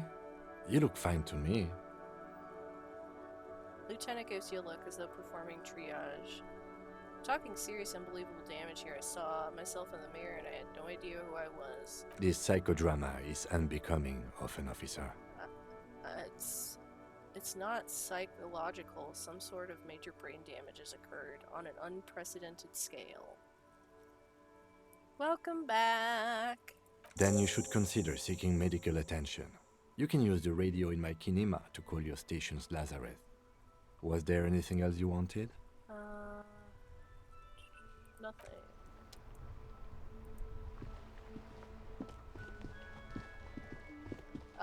Me talking to Sylvie and getting the creeps. There are bottles inside. You could pick them up if you had a bag. Let's see how far out this goes. Let's talk to this nice person over here. Hello, sir. Step right in. The store is open. A young girl with chubby red cheeks waves at you, smiling. Her nose is also red from the cold. Hello. Are you interested in a new and exciting book? What kind of store is this anyway? It's a bookstore, sir. We sell books, postcards, and some board games. It's called Crime, Romance, and Biographies of Famous People. Whoa, whoa, whoa, whoa. Hold your horses, little girl. What is a book? What is a postcard? What is a board game? Don't be ridiculous. I know all of these things. You're fooling nobody. Don't you sass me. Sir, are you okay? You've been standing here silently for a while now. The encyclopedia. That's so fucking funny. Don't you sass me. Is it okay if I ask you some questions? Okay, sir. I'll try to answer any questions you have. I hope they're about books. I'll come back to her in a bit. Let's go check out the body. What else did I get? Probably should put these on. Thick latex gardening gloves and classic canary yellow. Maybe you should retire, take up gardening as a hobby. It's worth a thought. The meanest looking pair of cutters you've ever seen, made in Gottwald by Walscherm Wurzig. No chain, wire, nor barbed fence will ever stand in your way again. They look hungry, ready to chew steel. The red tip pry bar has Carson T heavy duty engraved just below the handle. It is satisfyingly heavy and perhaps one of the most useful tools to carry around. A police flashlight bearing the logo of the Grundstellung RAO. The small dynamo packed inside this handheld illumination device theoretically gives you the ability to produce a tiny amount of electricity anytime, anywhere. Collier Station's Lazarus. Ooh, we leveled up our empathy. Ooh la la. Zut allures.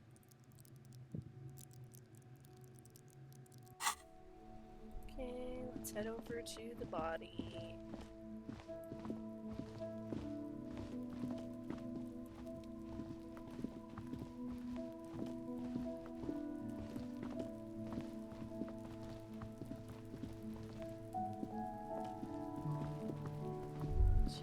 Kuno's got this!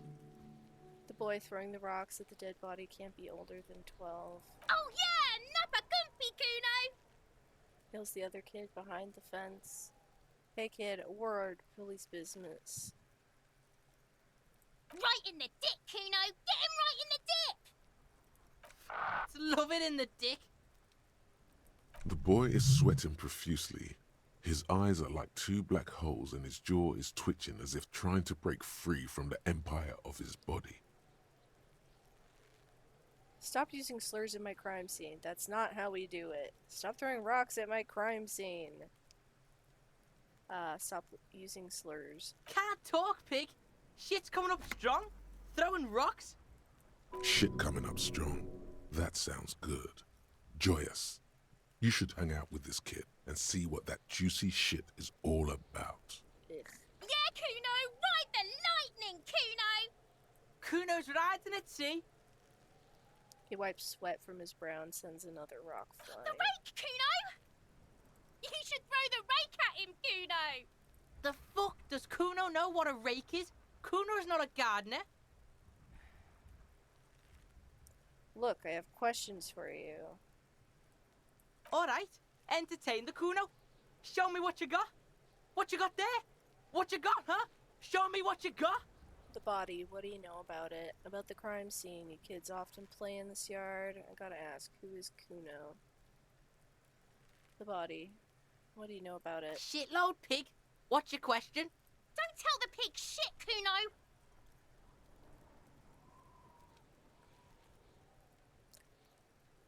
Whisper, Kim, help me out here. What do we want to know? If I were to want to waste my time, which I do not, I would ask them who he is, how he got there, and the usual. Do you know who he was? Kuno's fuck imp. Kuno uses the fuck imp for target practice. End of conversation. Very strong. You should be this stoic. Do you know how it got up there? Probably climbed. Kuno was busy down the road when that shit went down. So you didn't see it happen? You heard Kuno. Kuno wasn't even in Martinez. Kuno wasn't in Revachol. Kuno wasn't regional. He puffs himself up. Okay, where did you go I then? don't know. Some fucking... He tries to look around, coming up with something. Mesco, or I don't know, some other place. Night City. Kuno is... There is no Night City anywhere. That sounds like the name of a city in some pulp science fiction novel. That's a fictional city name. Night City doesn't exist. Why you gotta be riding Kuno's ass? You haven't been where Kuno's been. You haven't been in Kuno's head. You wanna know where Kuno was? You wanna know what Kuno's been fucking up to? Don't tell him that, Kuno! It's lame! It's not fucking lame. Kuno's building Kuno's City. Night City. Rage City. The City of Rage. That's it. And it's not lame. Lame! That's the name of Kuno City, bitch. Get the fuck off Kuno's back. This shit ain't about that. Have you seen anyone suspicious around? Just a couple of pigs sniffing around in the dirt. That seems pretty fucking suspicious to Kuno. Yeah, you tell the faggoty, Kuno! Fucking hate children. You were able to finish the body part? No, not yet. You're testing Kuno's patience here. Get lost!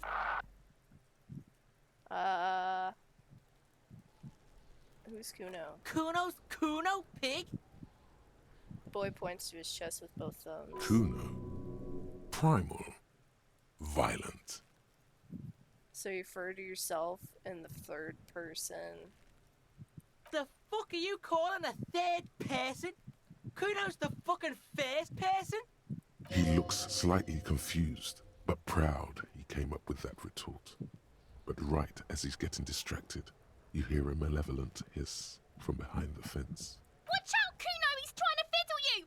He's gonna put his hands thing behind the fence starts squealing, shrill and violent like a fire alarm.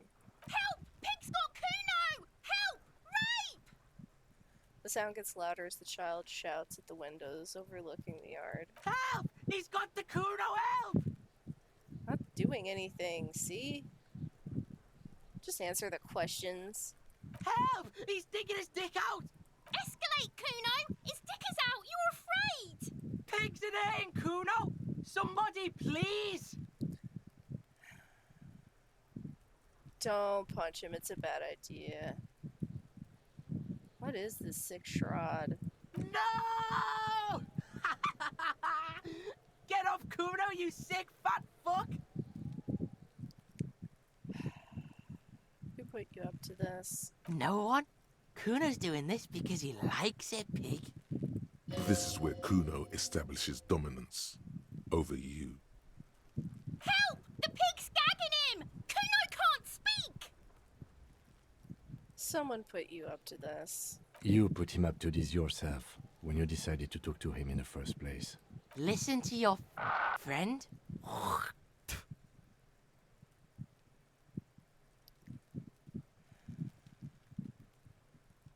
Okay, no one put you up to Help! this. The RCM is trying to Look.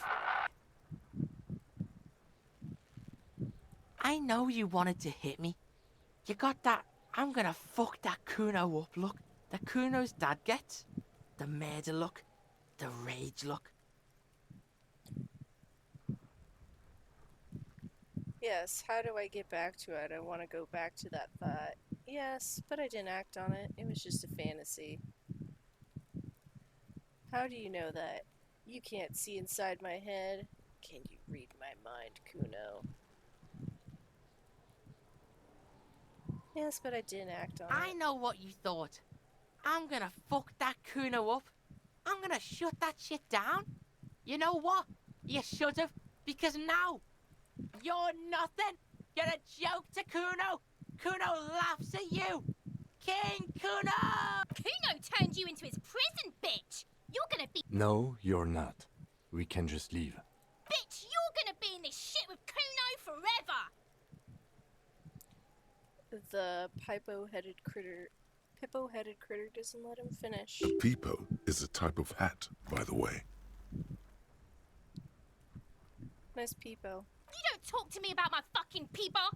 You don't know where I come from! You just Kuno's bottom bitch! Whatever. Okay. Kuno is kind to his bitch. Ask your questions, but remember, this... Click, click, click, click! Figure out what's going on with this kid. He's on your crime scene, bossing you around. And he's been here for some time too.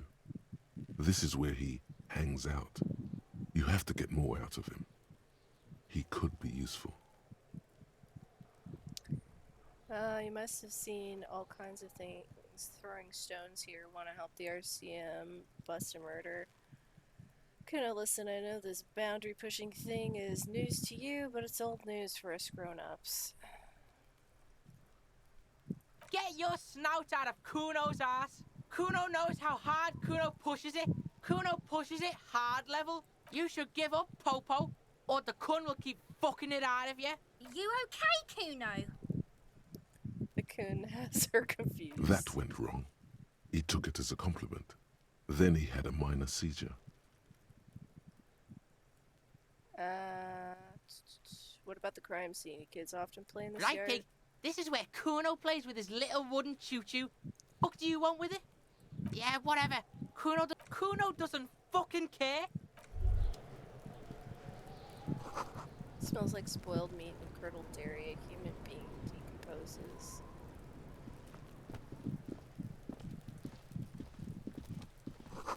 Someone's trying to grow herbs in this greenhouse.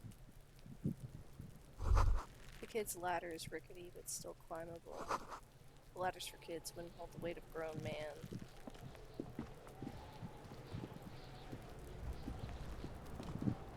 Kuno, the pig's getting pretty close to me. Come to snuff my shit out, I think. Looks like it's time for me to go, Kuno. Pig's come to take me in. She means it. The fear is real. Just want to ask you some questions. I'm going away for a long, long time, Kuno. Going away for life. What's going on there? Fuck are you trying to pull, pig? What are those strange words you use, girl? Hey, kid. Child, converse with me. You there, behind the fence. I come from the woods, good Davidu. You don't want to go there with me. You don't want to see what I've seen. Don't be traumatizing here. Get... Ay, ay, ay.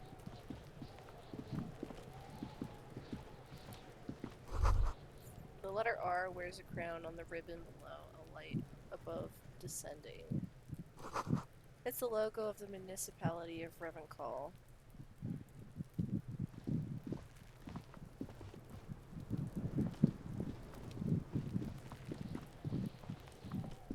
The corpse looks at you with bulging white eyes. The face around them does not look human. It's swollen and ready to burst. His lips are fish-like and his tongue like a ball gag in his mouth. You seem to be holding your breath. Look down. A cargo belt twists his neck at an unnatural angle.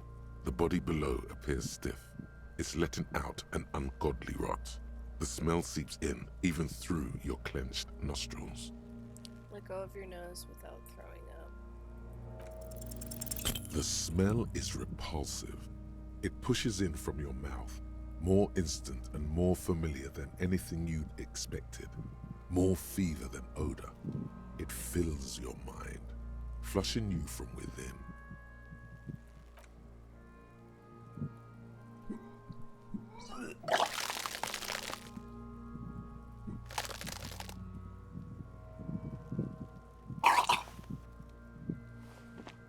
Too late. It's impossible to keep in. Your body curls and pushes it out, burst by burst, until a pool of vomit lies under your feet and your throat stings from the stomach acid. Sorry. It's okay. Happens to everyone. Keep it. The lieutenant hands you his white handkerchief. Thanks. The hangover is clearly making this worse for you. You could use some ammonia to clear your head. You think ammonia would help? Okay, where do we get ammonia from? There is freight nearby, east of the hostel. They usually have a small apothecary. If they don't...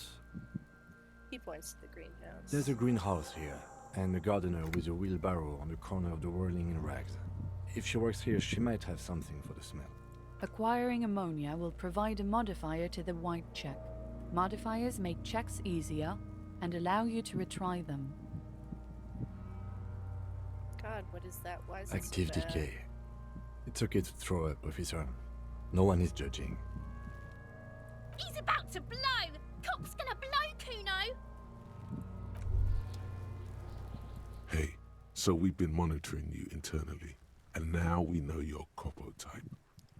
Oh, wait, they're a Copo type? Yes. Guess what's yours?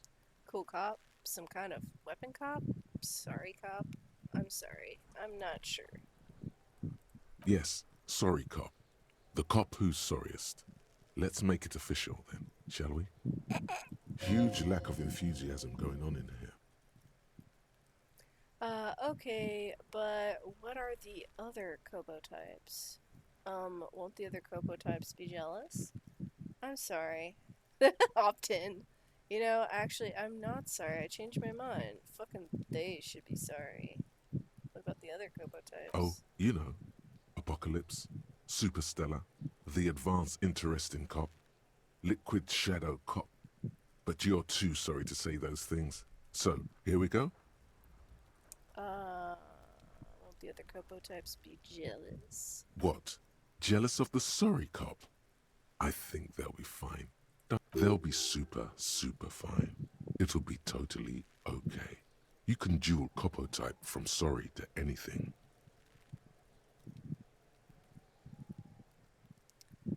You know, I'm actually not sorry. I changed my mind. No, you don't. Come on. You'll be back to saying sorry in 2 minutes. Stop wasting time and begin the repentance. No, I'm really not sorry. Fuck off. Wow. Okay. Fuck off. Maybe we were wrong about you then. Good.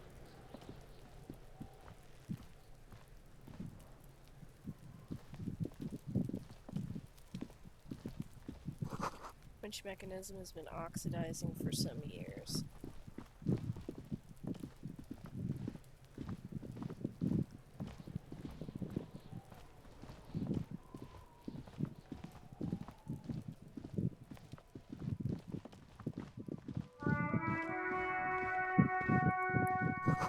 Rude to say in Skishline,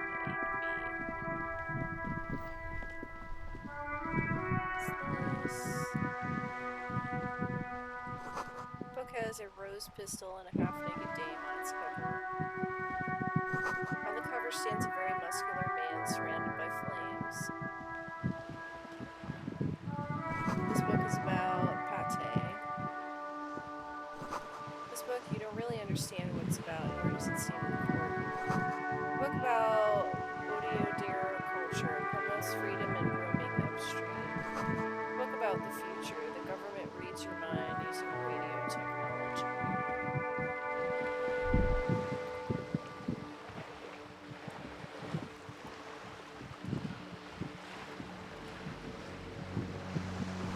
Roundabout North.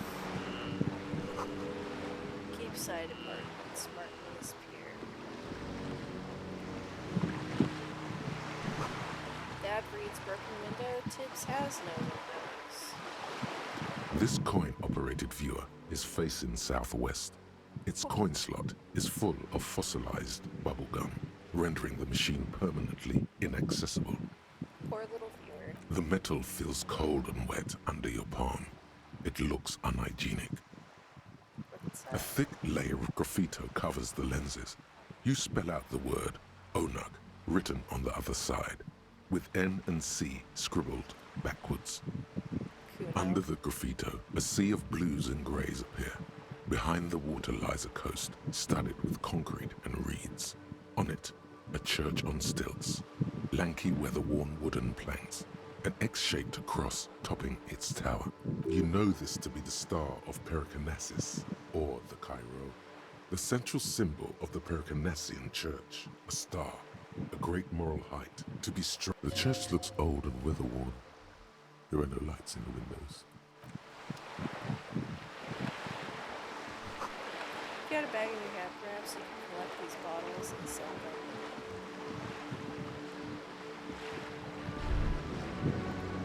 You hear distant squall of sounds. Things I've seen and said. Ill, passive brag, freet.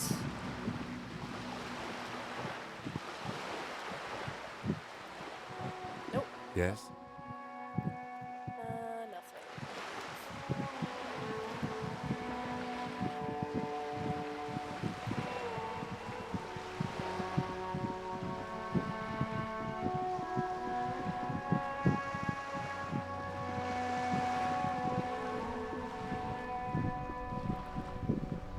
Have you no shame?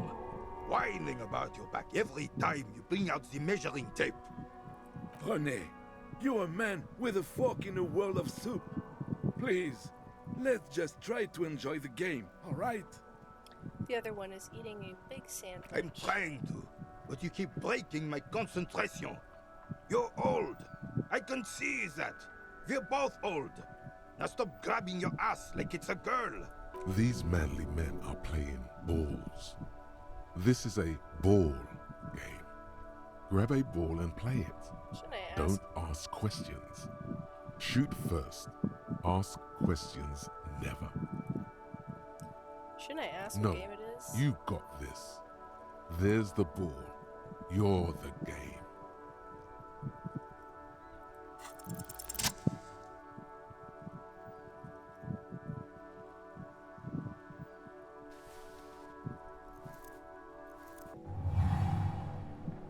You are immediately surprised by the ball's lack of weight.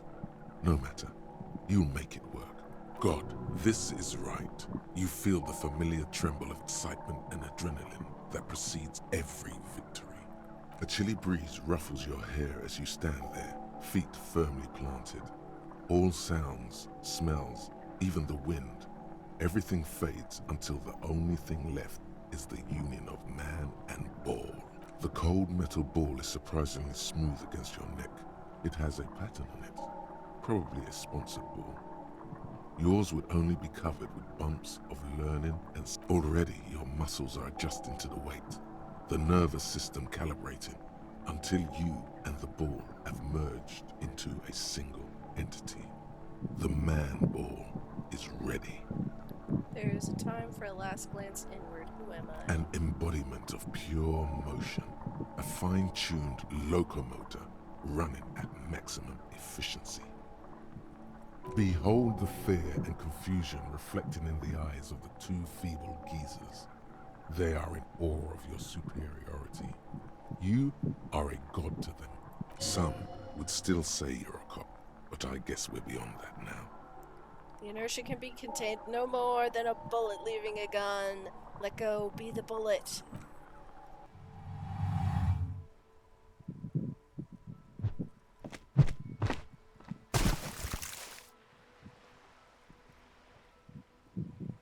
Merde! Bordel de merde! What the hell is your problem? Not a weak tricep. Not a weak right triceps, that's for sure. Problem I don't understand. I'm a god of track and field. Why would I have a problem with anything? I don't care if you are a cop. You do not just ruin someone's game. It's so goddamn disrespectful. A man his age getting worked up like that? Better watch that blood pressure.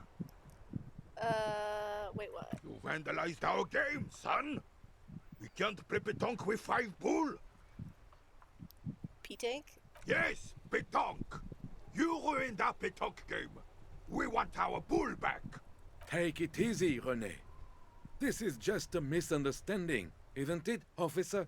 No harm done. Of course there's harm done, you orange slug. You owe us a goddamn bull. Alright, I'll try and fix this. Good. Mistakes are forgiven when men at least try to right their wrongs. I believe you will try. Now, why did you approach us? Do you know anything about the man hanged in the backyard of the Whirling Rags? Unfortunately, I don't. Unlike most of the locals, I have no qualms about assisting law enforcement. But this affair has passed me by completely. And most of the locals? In Martinez, the union is the law. So can you really blame them? You don't have a problem with cops? Cop is a pejorative term. I don't have a problem with policemen. On the contrary, I admire the effort to bring order to our streets. So good you don't know anything. If I knew, I would not be afraid to tell you. I simply don't. I'm an old man, not a coward. The daily business of the riffraff no longer concerns me. Thank you for your time.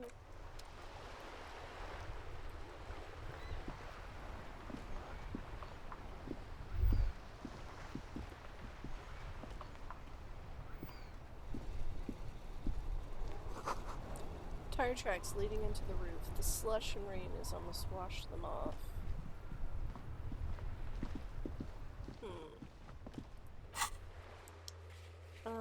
Replace the lost bowl. Due to some confusion of the game, Renee and Gaston are playing you through one of their pentak bools. Far in the sea, the shot was excellent, but now you owe them a boule, or at least similar looking metal sphere. Inspect the victim spotting. Get ammonia from the gardener or freak store. It'll make it easier.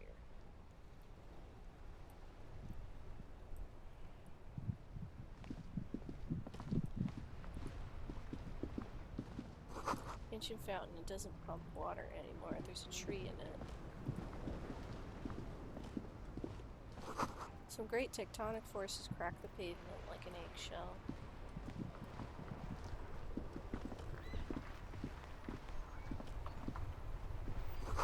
Enormous brood is worthy of a real man. Hehe. Boobs. This Post Lavantorie mail collection box has been heavily vandalized with graffito. A closer inspection reveals 2 bullet holes in the front. Good mail delivery box. Pat the box. The box seems happy. Eat Eat shit, pig. Fucked by the coon. And St. G with a crown have been scribbled on it. Jenny is a whore, and best set mailbox also. I feel you, mailbox. Been there, live it to a mailbox collection. Been there. Mail collection box, you should man the fuck up. Feel you. The mail collection box seems cathartic. Thankful even. So do you. You shudder. Then you swallow. No. And then suddenly, you see it. Over all the other graffitos, someone has, using the tip of a very sharp knife, cut the words, Reverchon forever.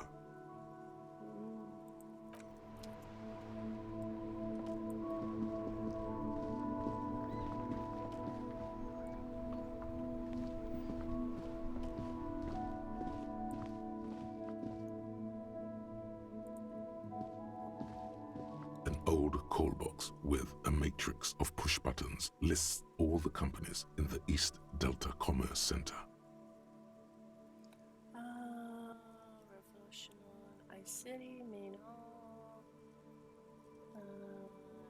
East Delta Pinball. Let's try hitting the empty This card. button looks new, but someone has removed the name card. Huh. This button looks new. It's probably not connected yet. This button looks new. Huh. This button.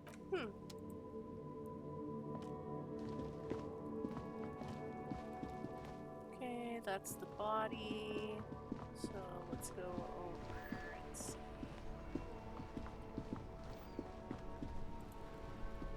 I can't believe it's snowing again.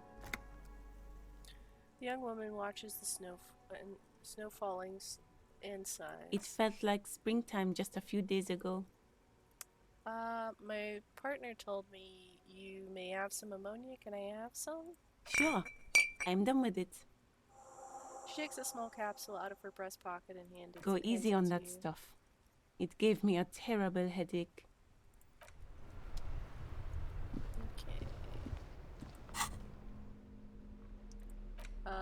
This plastic bag has Friedseek written on it in dynamic, forceful manner that implies great prices. As you crack it open, a malty gust of air flies in your face, smells of yeast and beer. Perfect place for tear. Equip this.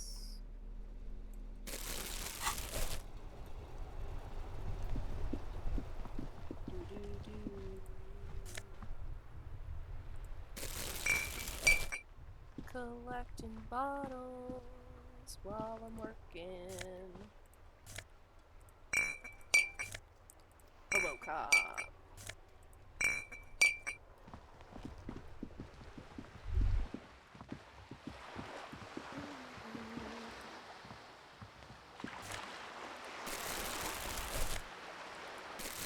I'm cleaning up the city one bottle at a time.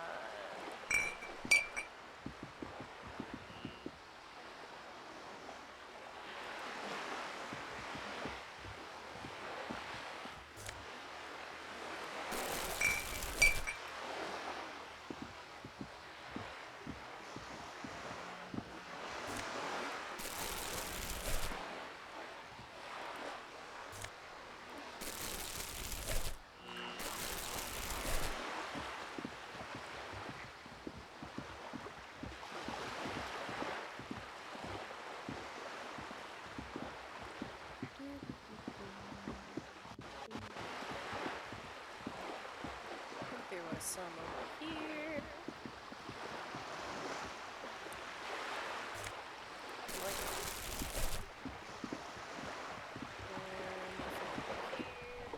What's this? Splatter of bullet holes lines the wall. Is that a bullet? No.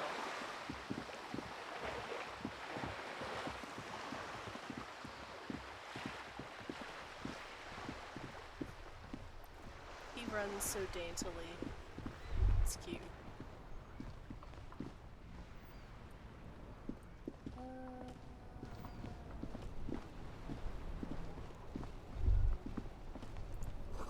Damage looks like it could have been caused by an earthquake.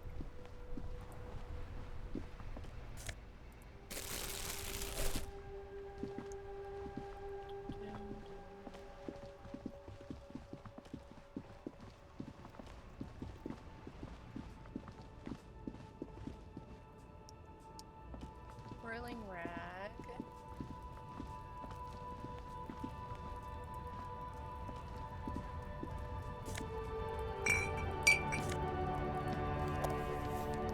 Healing item gained. Jump Jams, popular music mag.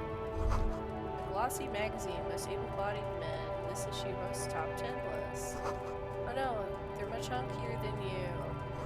You shouldn't feel threatened by handsome men. Don't be silly.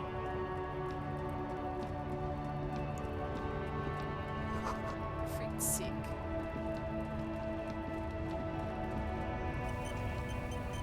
Oh, that's an autosave. Yeah, probably shouldn't cross that picket line. Goods from the lorry haphazardly litter the surroundings.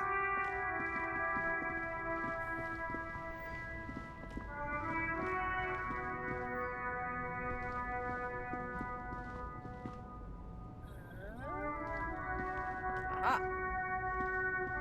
Give me your bottles.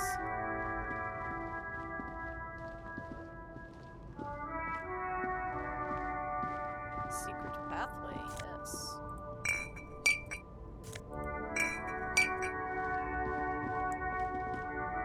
What's it say? An old monument stands in the middle of the traffic island, pointing toward the sea. It looks as if it's been reassembled piece by piece, secured and mounted in the air with the aid of numerous ropes and rods. Who is this? A silver plaque on the statue's pedestal reads, "I am Philip III, the Squanderer, the greatest of the Philippian kings of Revachol, son of Philip II, the opulent, father of Philip IV, the insane." Even by the standards of the Philippian kings, old sumptuous Philip was known for his profligacy. In which way? Well, he blew through the whole national treasury, starting the decline of one of the penultimate century's greatest superpowers, the suzerain of Revachol. His own maladministration foreshadowed the fall of the monarchy. During the anti-centennial revolution, an end to his family line and the monarchy on the Insulindian Isola. How did he manage to blow through the entire national treasury? Stories have it that he had his bedroom converted into a treasure chamber, where he stored unfathomable wealth. Krugerrands, bars of gold, ornate weaponry, armor, and various chalices. He called it the Sol Aurum. It was obscene. There were whispers he slept on a huge pile of gold-dipped feathers, like some obese dragon, instead of a bed, like a normal person. I would like to sleep on gold, hustler style. The king is the king and he can do anything. Wait, really? No way that's true. A deplorable farce. No wonder everything went to shit. But wait, you haven't even heard about his fabled cocaine addiction. The what now? You see, old Philippe wasn't just good at squandering the national treasury on gold and ceremonial weaponry. He was also a prodigious snorter of nose candy. Not just any nose candy, though. We're talking Royal Philippian Blow, allegedly twice as potent as the stuff you find nowadays, and purple. Philippian cocaine was purple. So he was addicted to nose candy, a bloated druggie. Okay, where is he buried now? This is a lot to process. His Majesty's courtiers said it helped him connect with the higher realms. Beneath the cold waters of the Insulindian Bay, thrown there by the revolutionaries after they cleaned out the royal mausoleum, a group of marble pleurants still surround the king's vandalized tomb. A deathly cold wind sweeps up candy wrappers and old newspapers. What happened to the statue? The original was blown apart by communards, then further damaged during the landing of the coalition's airships. during the turn-of-the-century revolution, when Martinez was leveled. Most historians think the coalition's hasty landing may have ultimately saved the statue. If the communards had more time, they would have reduced it up to even finer pieces. Who restored the monument? Some years ago, a group of liberal, artistically inclined individuals, designers mostly, thought it would be ironic to restore the statue of the most wasteful ruler of Revachol in the poorest part of the city. The statue is supposed to capture the moment it was blown apart, like an instant frozen in time, a rare butterfly trapped in amber, floating on a sea of shit. That's brilliant, so funny and nihilistic. People in Martinez tend to disagree, as do many prominent art critics and thought leaders with more nuanced social awareness than the young ironists. Philip III, the Squanderer, however, with his bronze face up in the air, doesn't seem concerned about what the hoi polloi think of him in death.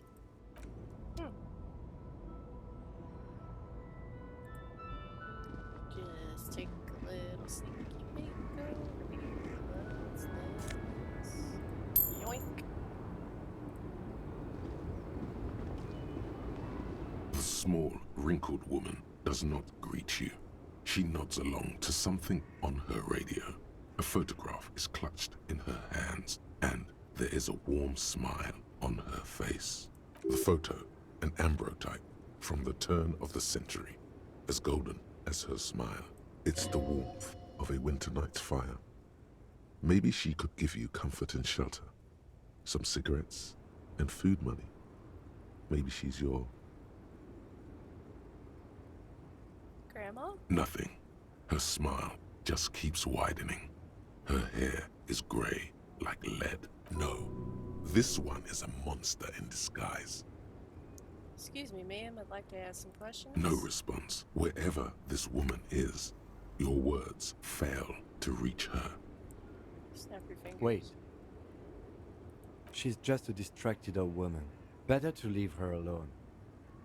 If you say so.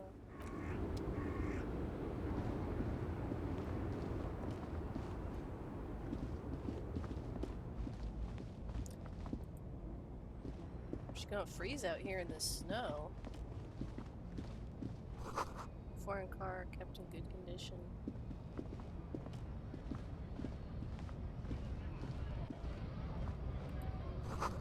Lawyers probably stored fuel here now. They only store booze.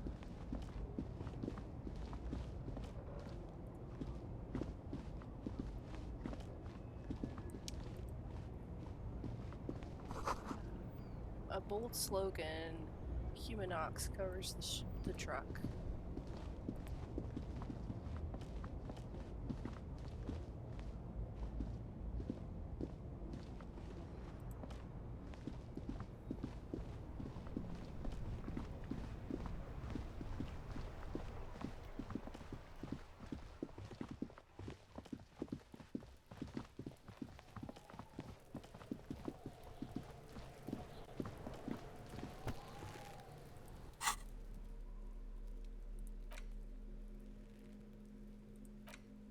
A thin glass tube wrapped in cotton netting used to treat fainting spells produced by St. Bastien Pharmaceuticals.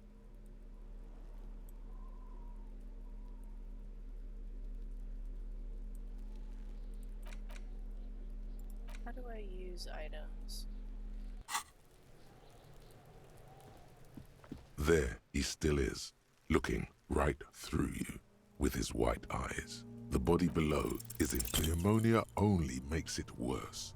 The combination forces tears out of your ducts. You manage to keep it in once. The second time, not so much. When the vomiting is done, your cheeks are wet with tears.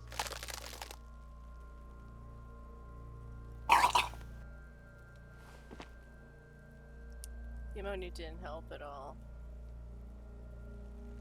Nor does the wind right now. Feel the lieutenant pat your back rhythmically. The weight is reassuring, like a crenel on solid fortification. Pat, pat, pat. I've seen strong men turn themselves inside out for hours. You are facing tough odds here. Alcohol withdrawal makes it considerably harder. Why can't I keep it in if I've been a cop my whole life? This is bullshit. I don't want to do this anymore. I don't want to be a cop. Can we do something else? I think I want to solve something else now. Do it without me. I just can't keep it down. I've seen captains puke their guts out. It never gets easier. You never get used to the smell. Every Monday is cadaver day. Throw up, investigate. Throw up, initial autopsy. Throw up, baguette. He pats your back again. Then drive to the station. Maybe throw up on the way there if you didn't bag the thing tight enough. You seem to be fine. I think I've lost my sense of smell. There's a pause. Not being hungover helps too.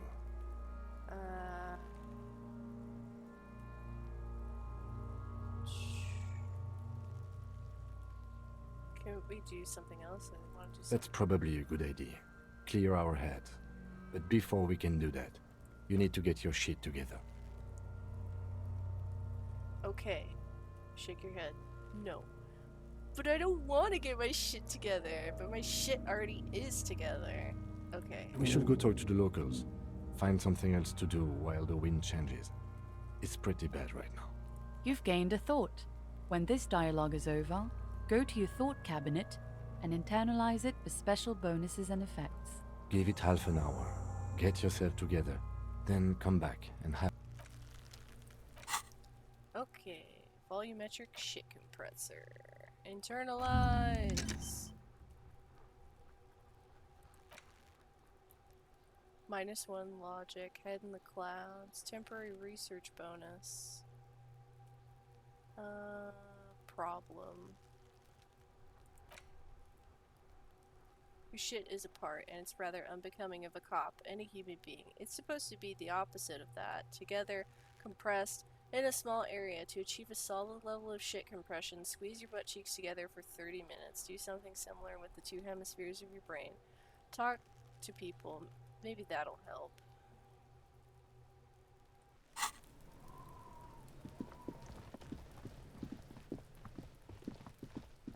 Let's try going to sell these bottles or something.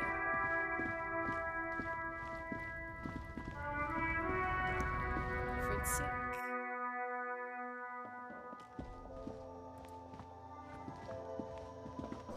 Melancholy pop song plays on the radio.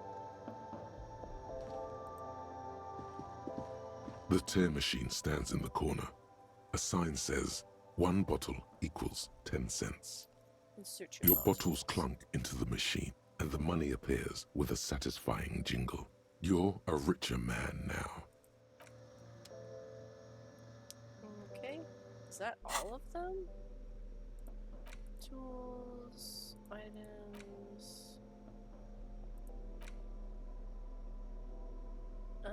What corner is adorned with lace and a tiny embroidered portiere? Tools. Okay.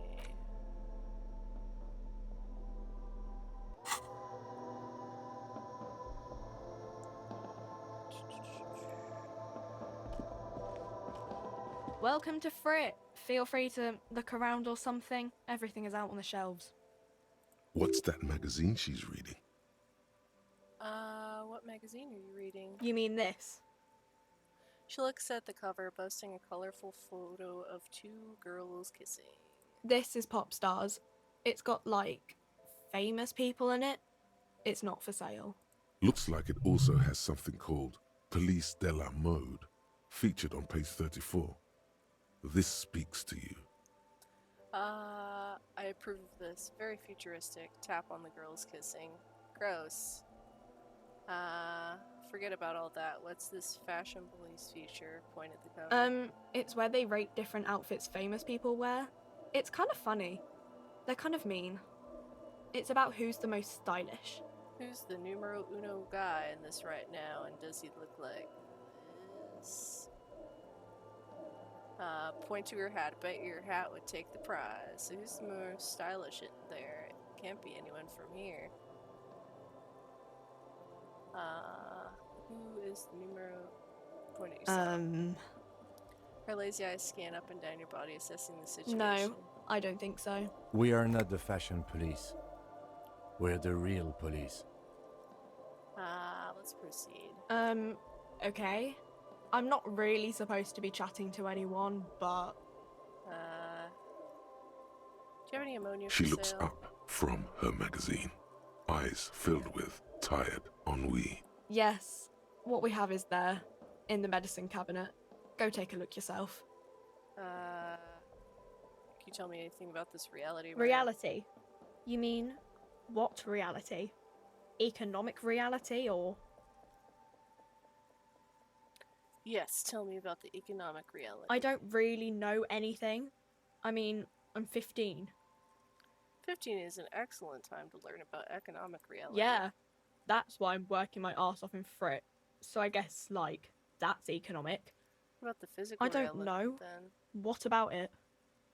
What is the revolution? When ordinary people take over the government and demand democracy. What about the one we had here in Revenshaw? Yeah, it happened like 50 years ago or so. Sorry, I'm not very good at this. At history, I mean. Don't bother with this nonsense anymore. Cool. She seems happy to return to her reading. Can you tell me anything about the dead body? I don't really know anything.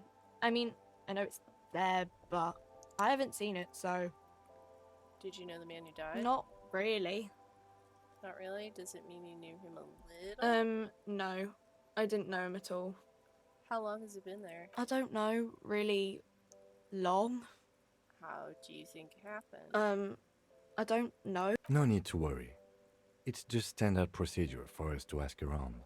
If you hear anything, let us know, okay? Okay. Thank you for your help. Uh-huh. Leave. You see several packaged raincoats fill a low shelf beneath a display of croissants and juice bottles. The raincoats are transparent, except for the big Fritta slogan on the back. Don't have money for that. A small cabinet on the wall is filled with various medicine bottles, nasal sprays, and blister packs. They all bear the Saint Baptiste Pharmaceutics logo. Their logo is the bloodless rose, pure white, untouched by harm. Just ask me if you need anything from St. Baptiste. We don't stock prescription meds, but we do have Nosafed, Duramine, Magnesium, and Hypnogamma. What do those products do? I don't know. Let's see. Nosafed is a nasal spray. Duramine is a really good painkiller. Magnesium is a dietary supplement. Hypnogamma is... I don't really know what Hypnogamma is. I guess it makes you feel less shit. It's recommended to use after lots of partying, studying, or exercising. Thank you for explaining. Uh-huh. So, probably Nosafed. Jeremy, bottle of magnesium, Hypnogamma. Let's do...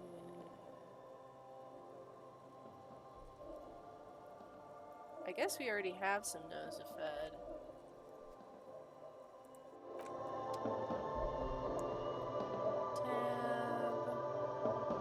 What's this? Yellow roses, dozens of them. Tulips, too. Let's see. Items. Tools. Guess Nosafed is what we want. A small cabinet on the wall is filled. Okay, here. I hope St. Baptiste makes you feel better or something. Okay, let's try this again.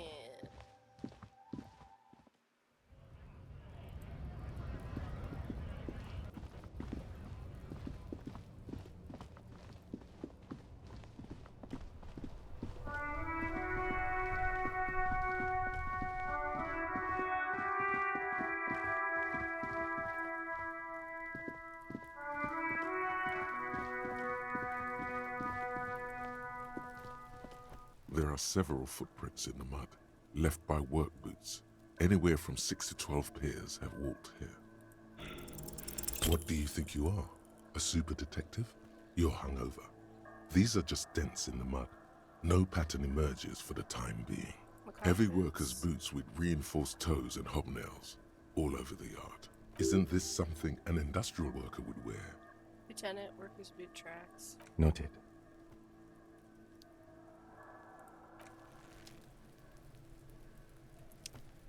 Okay, let's try this again.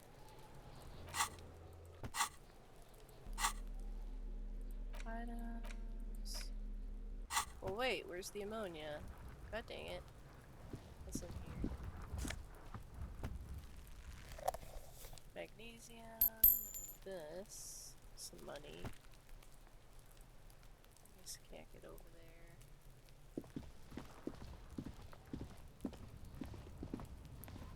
Oh.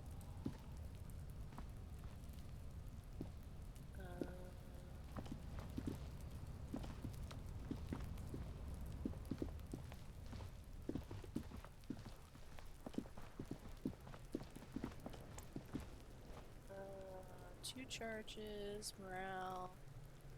Well, wait, how do I get the other thing of ammonia, or did it already blow that?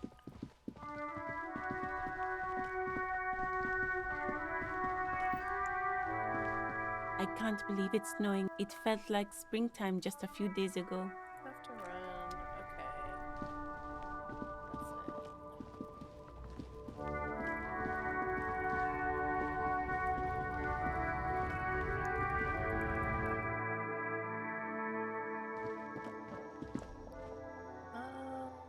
She said they had ammonia. What the hell? Is this about the questions again? Because I don't really know any. Okay, what the heck? The tear machine stands in the corner. A sign says, 1 bottle equals 10 cents. No. You need tear to use the tear machine.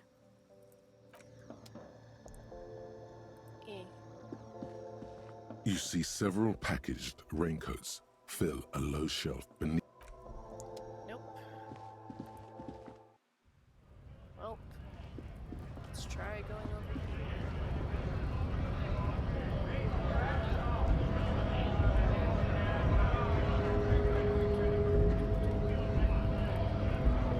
Scab?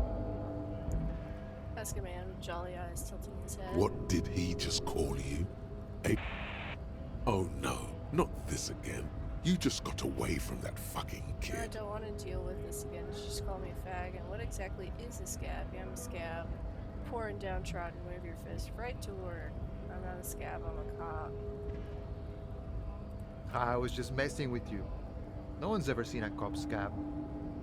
Imagine, you cops going on a strike, but then another cop comes in and says, let us cop for less money. He chuckles, then realizes. Speaking of, what brings the RCM here? To the Wild North? Come to see the strife? Come to Martinez investigating a murder. Murder, huh? That sounds like a lot of hard work. You'd never see me investigating a murder. You're right, it's almost impossible. I'm 91% sure it'll never get solved. Whisper, I have no idea what I'm doing. Maybe you want to help me solve it by telling me you did it. Of course, Policia. It wasn't me. You can rule me out. Easier that way. He didn't do it. It's the truth. Need to know what's behind these gates. I'm exploring. Can you give me some? Sure thing, my friend. I can help you out. Hand-eye coordination. The coin lands into your hand as if it has always belonged there. Always glad to help out the RCM. Shame I can't do more. Things are meager at the moment due to... Not sure the protesters. You know, the winter's fat is slowly running out and all. Still better than scabbing, though. Every little bit helps, you know. Unit has problems. Nothing to worry about, really. The jam's a bit of a mess. Cargo can't get in or out. The rationing is a bit stricter, is all. Supplies should last the strike, though. Every little bit helps, you know. I'm always glad to help out when possible. Not like these slithering scabs. He looks at them in disbelief. Come to to know what's behind these gates I'm exploring. My friend, I respect the right to roam. The open range awaits. He gazes over at the roundabout with a glint. Does this mean you can let me through the gate? I don't operate in that capacity. I'm not a granter of passage. The passage grants itself. He takes a swig and points up the stairs with his flask. That simple, I just Aye. Walk right past Measurehead and go in. past Measurehead. Yeah, the 2.5 meter tall Semini Supremus is there. Walk right past him, Right. then press the button to unlock the door, then go past him again, and you enter the arbor through the office. Está.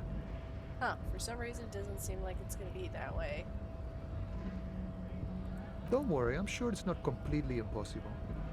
For example, you could best Measurehead in a physical confrontation.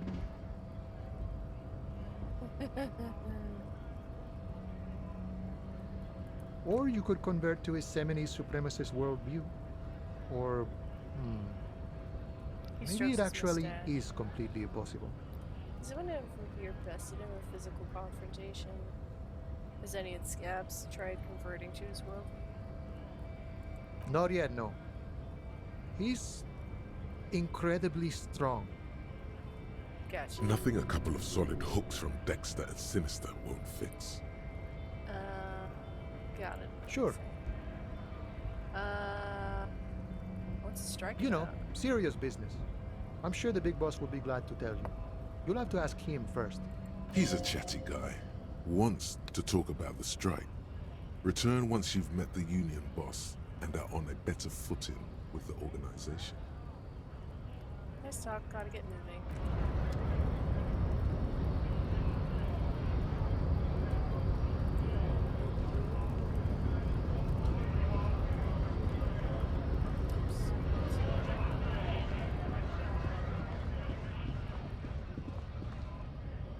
Gonna start drinking if I don't.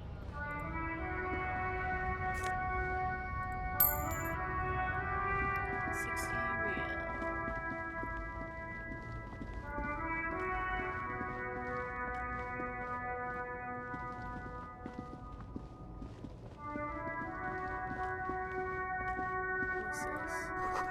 Ruins full of snow. No one lives here anymore. What the?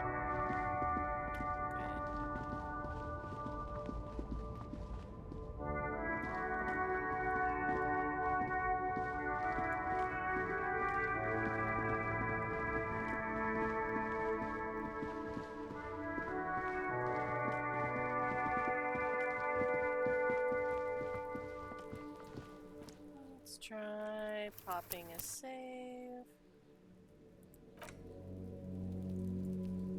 And doing this again. There he still is, looking right. Grr. How many more people I gotta talk to before this unlocks? Yeah. Let's try this. An old call box with a matrix of push buttons lists an off-key melody, starts playing after you ring the doorbell. Kuno, please stop calling here. Grown-ups don't have time for your stupid games. This is the police. Please open the door. Oh, I'm sorry, officer. I thought you were... There's a spot of static that overrides the words. But the doorbell is broken, and the bookstore shouldn't even be on the list anymore. So I can't help you. Please don't call here again. Thanks. A single beep indicates that the line has gone dead. Andrew Orlando Hare. You ring the doorbell, but no one answers.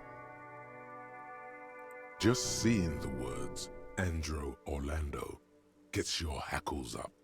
Its very existence is a threat to your masculinity, to say nothing of your hair. Artem Metabs, boxing for young athletes in gym. All you hear is static, but no one answers the call. 24H window. You ring the doorbell, but nothing happens.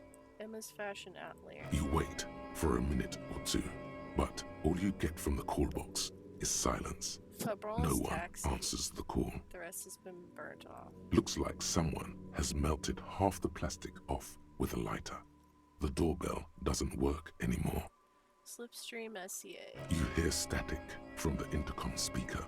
It sounds as if someone has picked up the receiver, but isn't saying anything. Hello, is anyone there? Yes, hello. This is Tricentennial Electric. This is a woman's voice, crackling and fragile through the static. Have you come to place an order?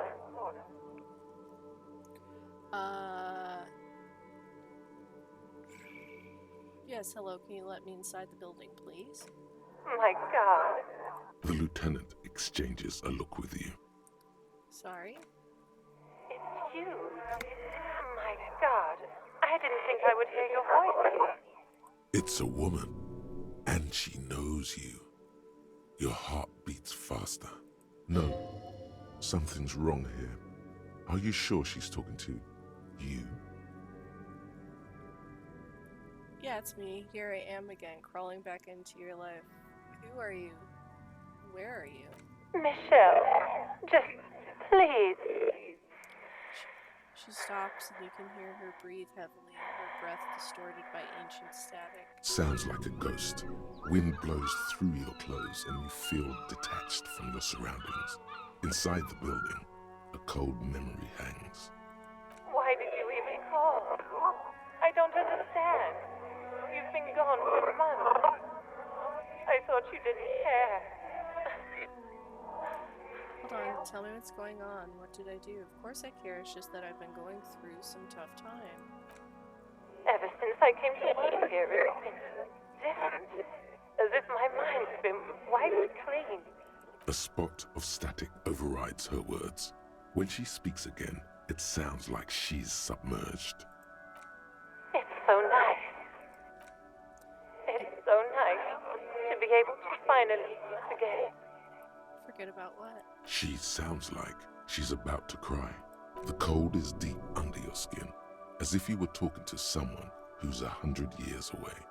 Somewhere inside the building, water is flooding the cellar floor. Oh God, please don't cry. She doesn't answer. You said it was nice. What's so nice about forgetting? Silence. The only thing you can hear now is static and waves washing ashore on the bay. What just happened? Another seagull passes by. It's getting cold standing here, staring at the silent call box. I don't know what happened either. We should probably stop playing with this thing. Alright, goodbye then. You press the number sign on the keypad that terminates the call. 12 name cards on the call box read.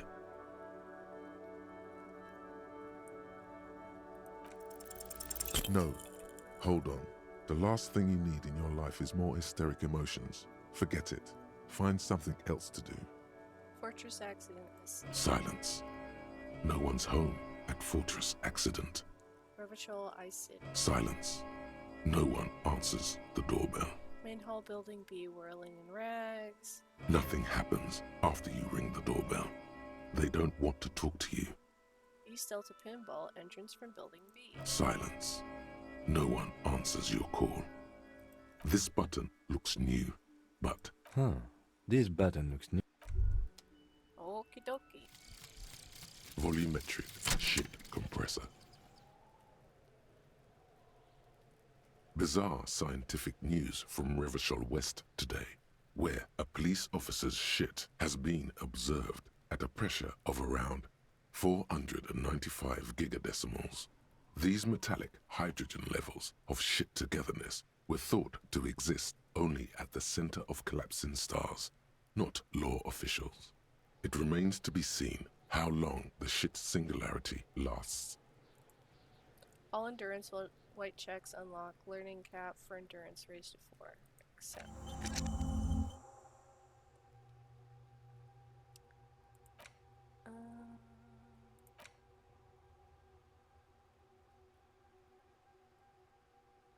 Okie dokie then.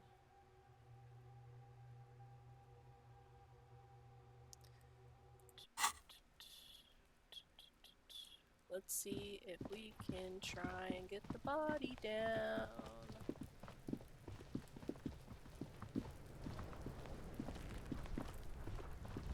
Is that a There lot? he still is, looking right through you with his white eyes. As you breathe in, Finally. the odor comes over you. It's a spell of the mind telling you to run, and your stomach to wring itself empty. With your hands at your sides and your eyes squinting, you stand in it. Isn't this the game where everyone is drawn like the oil painting Deku? Kinda, yeah. Did they always do that? They do after 7 days, yes. We are deep in decomposition here. Except close. The man before you is naked, but for a pair of underpants and enamel boots. His skin is greenish, marbled with decaying veins, and blotched by lividity. A fading web of tattoos covers his chest and shoulders. The cargo belt used to fasten him to the branch above appears industrial in strength. Inspect the boots. The material appears to be ceramic. Its clean white stands in stark contrast to the decaying flesh above the knee. The man wore thick polymer socks, probably for padding. A fine array of interlocking plates covers them. Delicate and fragile, they feel alien to the world around you, out of place somehow. These are clearly not boots. They're armor, possibly part of a larger set. These aren't boots, are they? This is the armor he was stripped of. Indeed. Technically speaking, these are sabatons, not boots. What kind of armor is this exactly? Ceramic plate. Zirconium dioxide, most likely. This is where the make would be. Where? Under the heel. Fair weather. Fair weather model T500 VE. I'm guessing that's vitreous enamel. This is advanced stuff. Where's the rest of it scavenged by the locals? Piece by piece. He's been out here for 7 days. It would be odd if they didn't. We should keep a lookout for these pieces. The armor could yield information. Maybe he'll know something. If you wear those pieces, it will help me protect your mortal coil. Maybe he was just wearing these boots and there is no rest of the armor. No, he must have worn something precious underneath his clothes. They've removed all his clothes to get to it. They did not just strip him for the putrid rags. Then where are these clothes? Have you seen any around? What if they told him to strip before they hung him to demean him? They usually hang them completely naked for that. La puta madre, the Mazda, the Besmerties and the like. This one still has his underpants. Fucking talking about underpants. This material looks out of place here. It is. It's expensive. Lieutenant draws a line in the condensation on the ceramic with his index finger. We've requested similar material for our tactical units for years now. The constabularies deemed it too costly. In that time, we've lost 6 men to semi-automatics. How much are we talking about? For a full set, about 4 years of wages. Damn. For the northwest region of Revachol, an officer's average yearly income is 5,500 real, unadjusted for rank. Wait, my yearly pay is nearly 5,500 real? Not too much, yes. Pathetic, I need to hustle more and hate less. Sounds puny, no wonder I can't pay my hostel bill. It's enough. The lieutenant nods, wiping his finger on his sleeve. How could this man afford such expensive hardware? That's for us to find out. My initial report on the area suggests he was a security guard for the harbor company. But that's just hearsay. Initial report? Just something I scraped together from my station. An area report on Martinez. I'm sure you did the same. He's not actually sure of that. He's just being tactful. Initial report. These look pretty advanced for a security guard. I agree. This equipment is way beyond what a guard can afford. How could this man afford such expensive... A small bell-like sound fills the air, like tapping on the side of a porcelain cup. Suddenly, your biceps coil up. Your elbow is sharp and cocked for a punch. Sounds fragile. It's anything but. This material is a kinetic redistributor. It spreads kinetic energy horizontally, from plate to plate, dissipating it entirely. See? Faint, organic lines cover the plates where they separate into smaller ones. These plates then divide into smaller plates until there are hundreds of them altogether.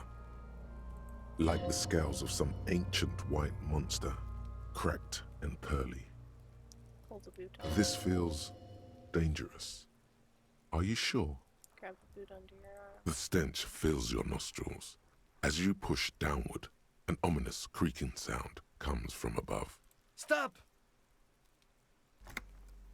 Pig's gonna pull his head off. Brutal! Let go of the boot. What's wrong with you, asshole? Where's he letting go, Kuno? I don't know, baby. I don't know why he's such a... Officer, if I may ask, what were you trying to achieve by pulling on the deceased foot? The cadaver slowly twists on the cargo belt, his torso covered in tattoos, and extremities blotched pink and blue. Inspect The hangman's knot is pulled tight by the weight of the corpse below. Yellow, hard-edged polyester cuts into his neck. Above, a sliding buckle ties the belt to the branch. This is a steel-reinforced cargo lashing belt, big brother of the regular cargo belt. It's used for tying cargo under 6-rotor airships. Oh my, there's something on the belt. A familiar word that speaks to the thirst within you. What was that, a word? Vermilion, in yellow letters, along the length of the twisting cargo belt. Only a deep longing for vermilion golden spirits lets you decipher the fading logo of the local brewery. This is a bad time for a drink, right? Extremely.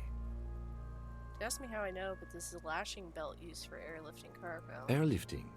I thought it was used on lorries for strapping cargo to them.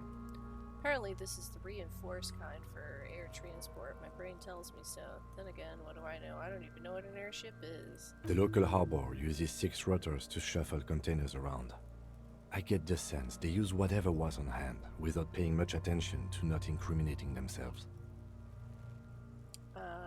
They sure wanted him to stay up there. The rope is reinforced with steel wiring. I was afraid it would be. Thin steel wiring, parallel strands. This makes getting him down more problematic than I had assumed. How did they even get him up there? A noose is one of those things that's easier to use one way around. Points to the buckle tying the belt to the branch above. Did they climb up using the kid's ladder? Point to the one at the side of the tree. That ladder can't carry a grown man. I didn't see any splintering either, did you?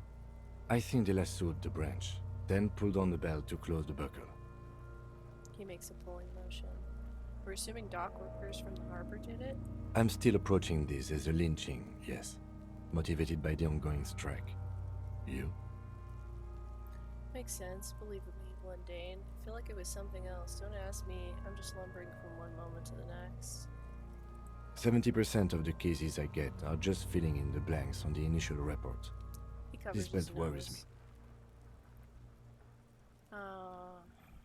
Back off and look at the corpse. The cadaver hangs from the cargo belt, limbs limp and torso covered in tattoos. Inspect the tattoos. An intricate web of blue lines stretches across the torso, from the right shoulder to the solar plexus. Each time they intersect, a small white star is formed in their crossing. Hundreds of fading asterisks riddle his skin. Their concentration is highest around his heart. His corpse is marked by stars. What will mine be marked by? Alcohol and heartbreak. Your fist clenches suddenly. It will be marked by bullet holes. It will be riddled with disco. Decay is creeping on the tattoo. Already, most of the canvas that's holding it has darkened. Now, it disintegrates slowly, letting out a stink. This is a map of the night sky. Is this a microelectron system? Is this a national pattern? Of no nation that I know of. If anything, it reminds me of religious illumination, last or penultimate century. Men who live harsh lives often turn to innocentic worship. But which one? I see no trace of a humanoid figure. The pattern does not stir patriotic or religious sentiment in you. What it does is speak to the wounded, limping animal, the male in particular, unable to communicate in anything more than grunts. It's impossible to tell if its advice is right or wrong. I'm missing something here. So am I. Suddenly, a ringing fills the air as the lieutenant pulls down the zipper of his orange jacket. He takes a thin piece of milled aluminium from his coat pocket and pulls it open. Sounds like a sword being unsheathed. A small lens appears. Some sort of camera. What's that? A Trigger Sunshine. Mini. Triggered is the world's leading manufacturer of intercommunication devices, primarily projectors. The camera before you looks familiar somehow. Shit, Kuno! What the fuck is that? An instant color camera. He produces two metal-capped ampoules and clicks them into place on the side of the apparatus. A thin slot shines there. I have only 2 ampoules, so nobody move. I don't want to waste one. He points the camera at the corpse, peering into it. The lens needs adjusting. Then A sound, a shrill flash, followed by the breaking of a small ampoule of glass. You see streams of color pour onto the thick, glossy piece of paper, rolling out. In case we need it. cool machine. Yes, it is pretty cool, isn't it? He slides the camera closed and tucks it away on his belt. What do we need this photo for? It contains insight to the victim's person. By his build, I'd say this was a man of physical violence. The story he wanted his body to tell was important to him. It is his letter. To us. Someone should decipher it. We'll need to show it around. Can I have it? I should look at it later without the corpse smell. Sure. Just don't lose it. He hands you the piece of rolled up photo paper. It's no larger than a pack of cigarettes. The glassy-eyed corpse looks by, his mouth mute and his skin as colorful as the chemical rainbow on the photo paper, teeming with opportunistic organisms. You've acquired an interactable item. Investigate this item further by going to the Interact tab in your inventory. Look him in the eye. His eyes are milky white and blind to the world, protruding comically from their sockets. There is no one home, just subaquatic terrors there. Dark brown hair grows on his head. His face is ready to explode from the organic processes inside. The death's head grin has passed. What remains is an unrecognizable mess. Underneath the curdled meat there is an expression, not carried on his features, but below, inside, an expression of pleasure. This man was experiencing joy at the moment of his death. Tell me, who are you, dead man? I'm gone. Where have you gone? I can see you're gone, but who are you? What is happening? I hate you. You stink and you're boring. Why were you feeling pleasure when you died? Maybe I was getting my rocks off. Firstly, do you have to speak like that? What dialect is that anyway? So you're feeling sexual arousal when they're hanging you? Do I look like an erotic auto-asphyxiation type to you?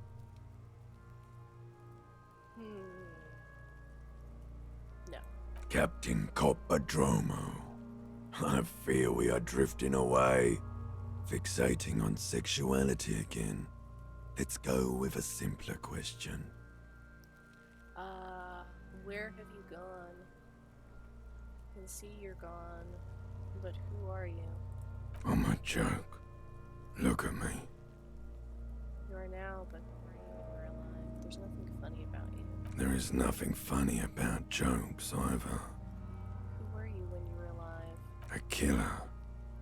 A motherfucker. Takes one to know one. I have another question for you. Go ahead, copper. Where have you gone? Into the wild pale yonder. Where's that? In the past. Way out in the west. What's happening? What do you mean? I'm talking to you. It's the power of your... Black, frothy liquid starts bubbling on his lips. Imagination. Go ahead. Ask me more questions. You fucking love questions. Why do I love questions so much? Because you're a copperoonie. Look at all of them go. Do you want more questions? Give me a comical amount of questions. Coming right up, copperoonie Rooney. This is getting upbeat now. Why do I feel like I've forgotten something terrible? Because you have. Is my name Rooney? Fuck no. You're no Rooney. I do strike myself as a Rooney. Rooney is obviously not women. Between you and me, your name is probably Harry. No, it can't be Harry. I refuse. Good for you. Who killed you? Love did me in, brother Copo. It was love all along. Can you ask me a question? Sure, Lobo. I can ask you a question. Why are you doing this? What? Looking at my face, motionless. Looking into my eyes. Standing here. Why are you investigating my murder? Maybe this will lead to something. Something indescribable, unforeseen, miraculous. The clown lips on the corpse appear to smile. The face rotates before you slowly. Something is on its way. Something hidden. It's coming. A miracle from the northwest, and it's almost here. You can feel it in the air, on your hands. The cold spring air smoothing them over. Come back later, Corpo. Amuse yourself with my frank manners and my memento mori features. If possible, also, see me in your dreams.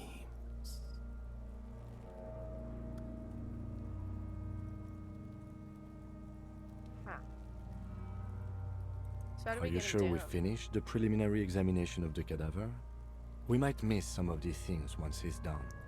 Step back and have another look. The cadaver slowly twists on the cargo belt, his torso covered in tattoos, and extremities blotched pink and blue. Squint and take a step. As you narrow your eyes, the monster before you blurs into a violent mess of green and pink. Only the lower extremities are pink with a dash of blue. His fatted hands, thighs, and his neck, just above the noose. The rest of the corpse appears dark green in the cold spring air. I'm squinting, Kim. Why am I doing it? How should I know why you are squinting, officer? Squint harder. His face and hands are pink, thighs too, the rest is greenish. Oh. You are trying to assess lividity. Relax your eyes. The monster comes back into focus, an explosion of color, coursing with dark marbled veins. His stomach appears pregnant with something. Black liquid streams down his thigh and onto his boot. So, what do you think? I think he's dead. I don't know what to think. What do you think? He's beaten up. See the bruises? I do. Most of them are post-mortem. Maybe even all of them. The delinquents have made our jobs harder with their little sport. Stop talking in riddles, coin slot. He means you fucked him up good, Kuno. Fucked him up brutal like. Something is coming out of him. A pool of blood and feces has eaten into the frozen mud below the man's feet. Purge liquid is dripping into it, drop by drop. The victim appears to have contained no more than half a kilogram of digestion at the time of death. The fuck he's saying? Talking about shit.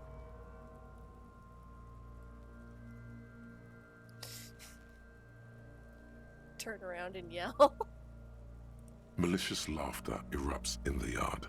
Sounds like seagulls. Big said he's a... The lieutenant's face is made of stone.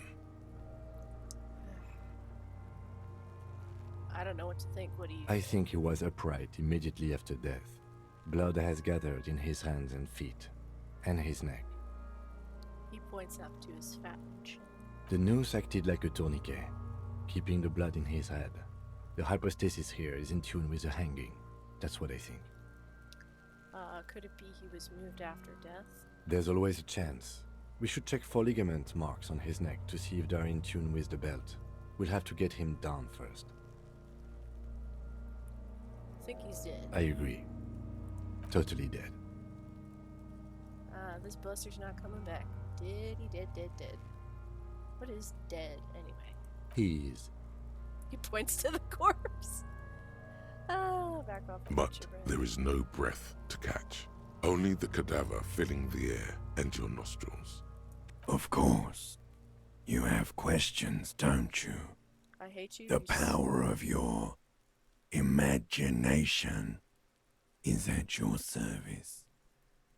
I hate you, you stink and you're boring. Do I remind you of someone? A child born with Muller's disease, harlequinism, grown up miraculously. A deep sea creature, a baby affected with harlequinism. You don't remind me of anyone. You sure got out of that one, Coppellini? Come back later, Cop. The steel-reinforced belt presents a unique challenge. I brought chain cutters, but I don't see a good angle of approach to the belt. The cadaver is a good 1.2 meters up. Neither one of us can reach the belt without assistance. And even if we do, there's the question of cutting the airship strength material.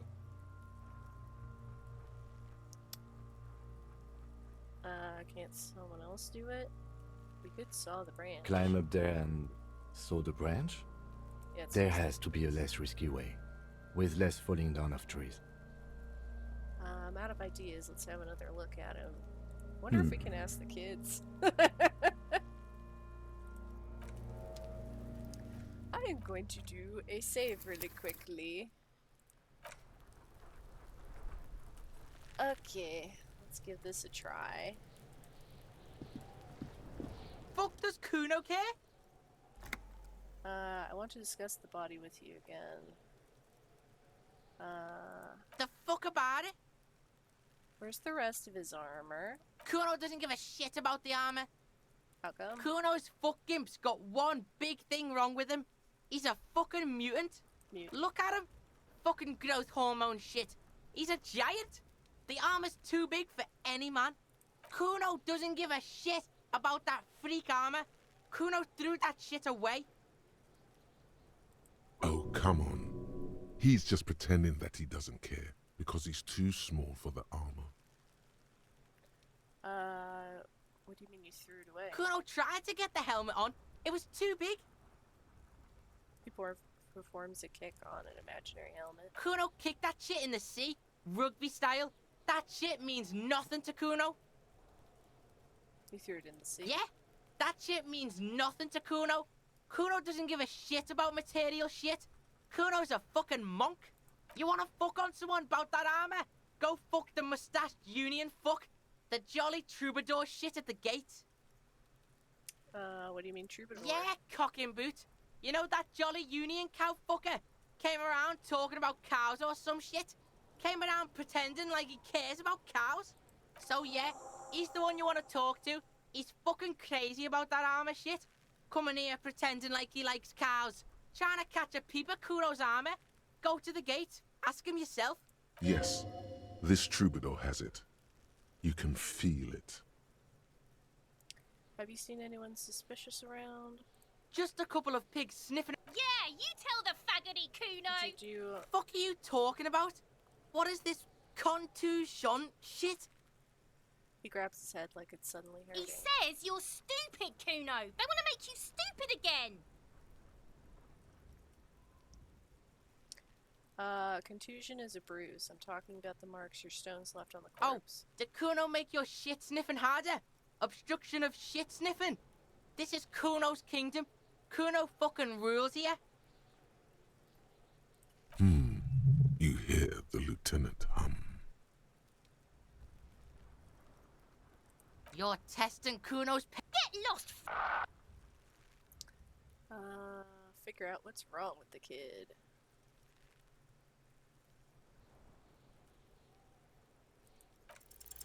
What's going on? Is an ungovernable youth on your crime scene, throwing around incendiary language, trying to push your buttons. Hey Kuno, think you can turn the Kuno down for a moment? Let's talk like normal people.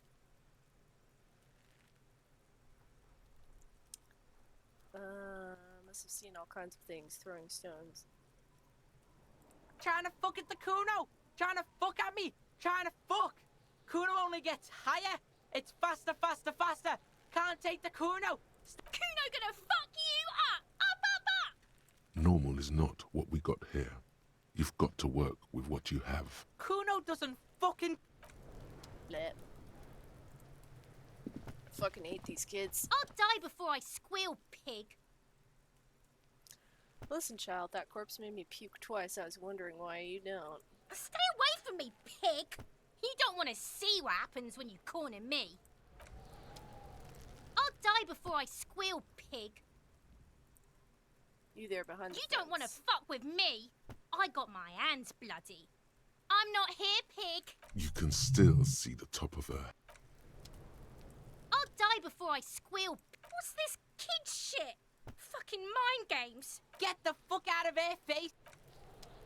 I'll die before I squeal. Murder was the case they gave me.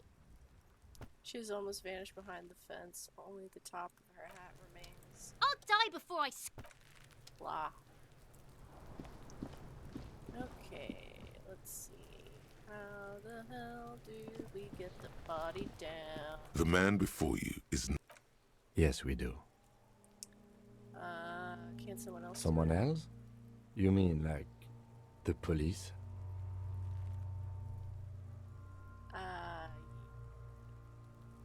You have a point there. Sadly, yes. The whole RCM is out there right now, doing the exact same thing we are. Are we in a rush to help them? Not with this on our hands. He covers his nose. I know it's hard, but I assure you, the others won't come to help us. And we have a growing sanitary concern here. We need to get him down, fast. Maybe we can ask for help from the I harbor? was really hoping we wouldn't. The Union appeared to be suspect in this case. It seems like a dangerous route to go down. Confirmed. It's unsafe. Yeah, wait, let's reconsider. But what other options? The corpse twists on the belt, like chicken on a skewer. Maybe we should shoot him down? Yeah! Bang bang time, pig! Shoot his head off! How? I don't know, you just shoot up there, point towards the branch, just shoot the belt, the bullet will break it. No, it won't. Yes, the buckle, where it ties the cargo belt to the tree. If the shot hits that, then there might be a small chance to release the belt. Yeah, now we're talking. Entertain the Kuno with some shit. They'll miss! The pigs will miss Kuno.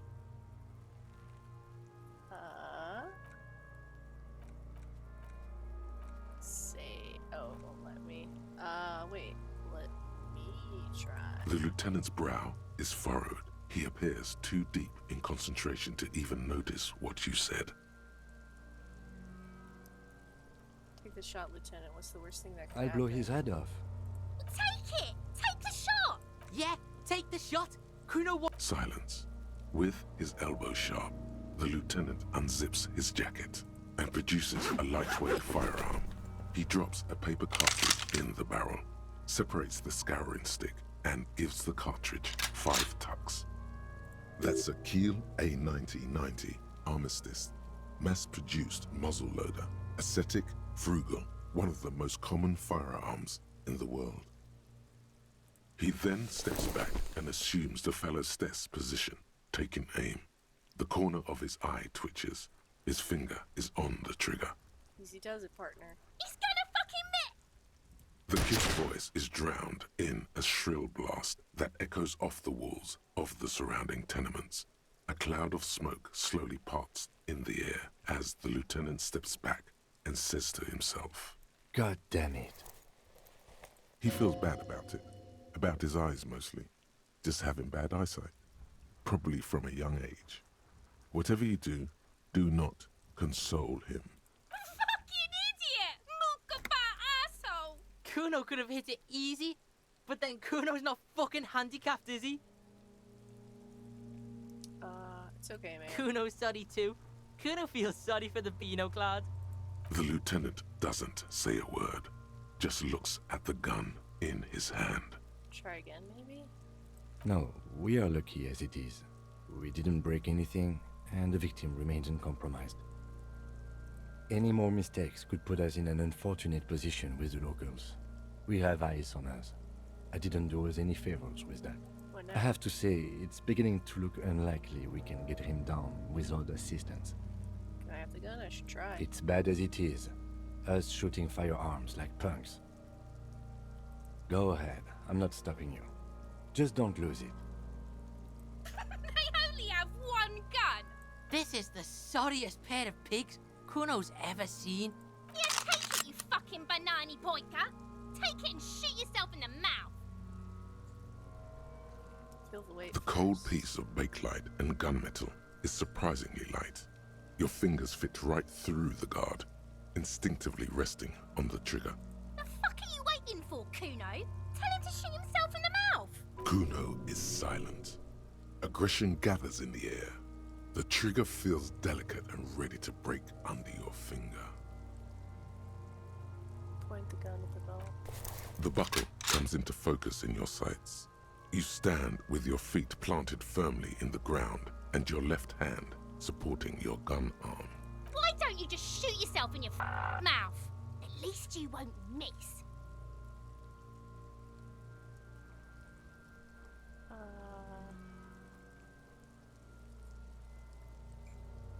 Close your left eye. Your field of view narrows. The branch slowly moves, becoming entirely two-dimensional. The metal buckle. Look, he's crying. You gonna cry now, fucking? I can't save. Dang it.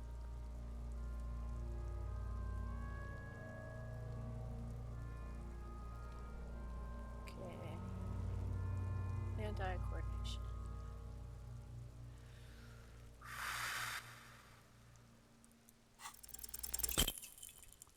Ooh, that's a fail. Oops. Yep. A plume of smoke erupts. Yeah, let's load that.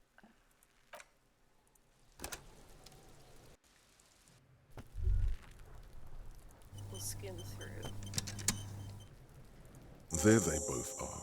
Two identical shoes, both copiously green and indiscriminately snakeskin, reunited on your feet. Wait, these do not look like normal cop shoes. It's pretty clear a normal cop is not what you are.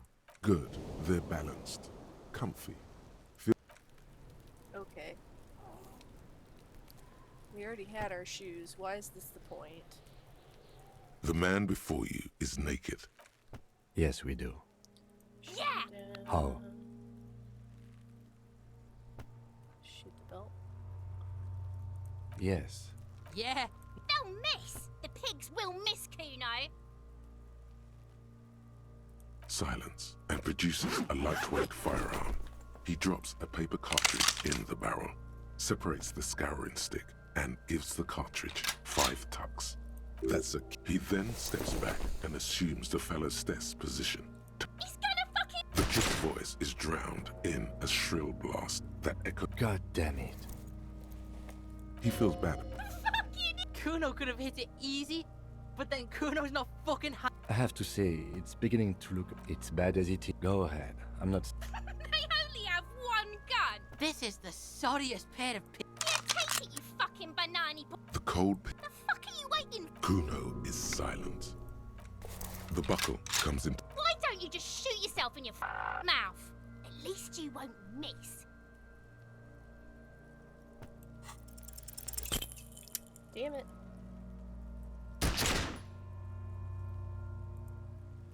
A plume of smoke. And load again.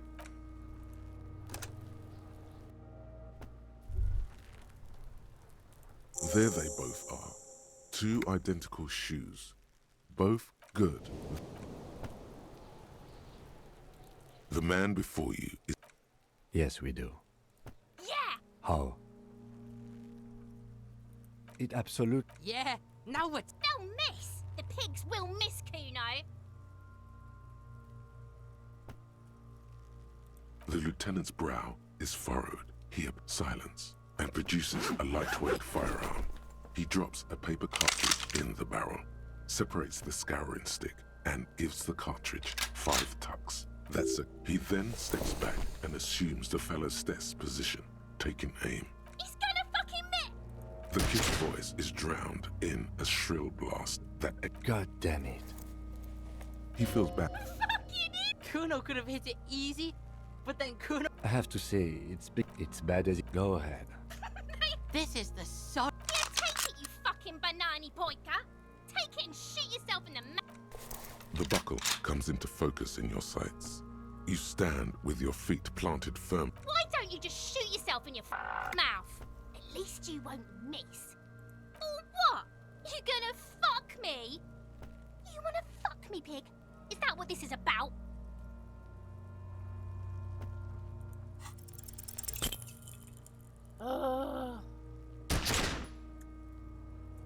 This fucking segment sucks ass.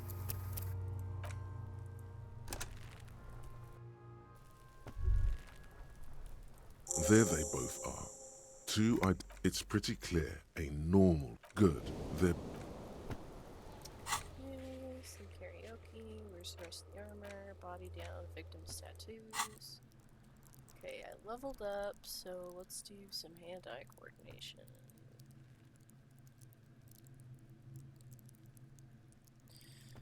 Okay, that's at least out of 3.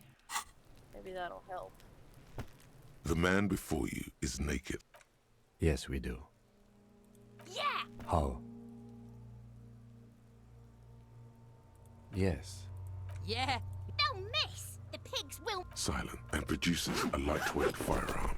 He drops a paper cartridge in the barrel, separates the scouring stick, and gives the cartridge 5 tucks. That's it. He then steps back and assumes the fellow's desk position. He's gonna fucking... The kid's voice is drowned in a shrill blast that echoes. God damn it. He feels bad about it. Kuno could have hit it easy, but then Kuno's not fucking handicapped, is he? I have to say, it's bad as it... Go ahead. This is the sod... Yeah, take it, you fucking banana... The buckle comes... Why don't you just shoot yourself in your mouth? At least you won't miss. God damn it. A plume of smoke. So fucking tired of these children. I wanna point a firearm There they both are. at them. 2 identical shoes. Good.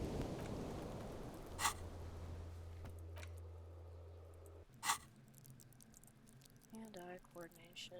Level up.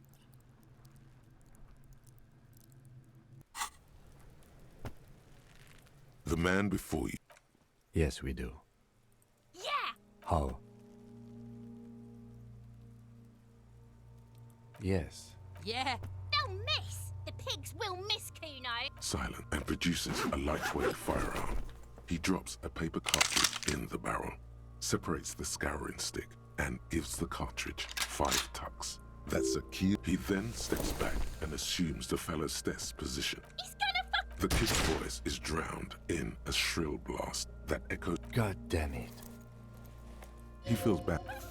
Kuno could have hit it easy, but then... I have to say, it's beginning to look... it's bad as it... Go ahead.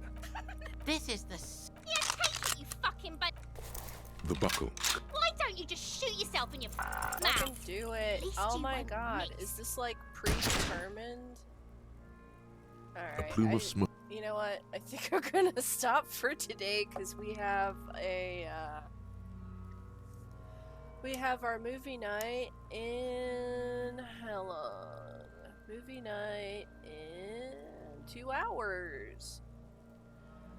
And I need to make something for dinner. So I think that'll be it for tonight. Thank you for tuning in, KirstyG, Twimina, Kron, anyone else out there tuning in on the stream. Thank you for listening and watching. I appreciate it. Don't forget, we are having a movie night. We are watching Black Swan tonight. A thrilling movie about some crazy shit going on with ballerinas. Come watch it. Until then, bye bye.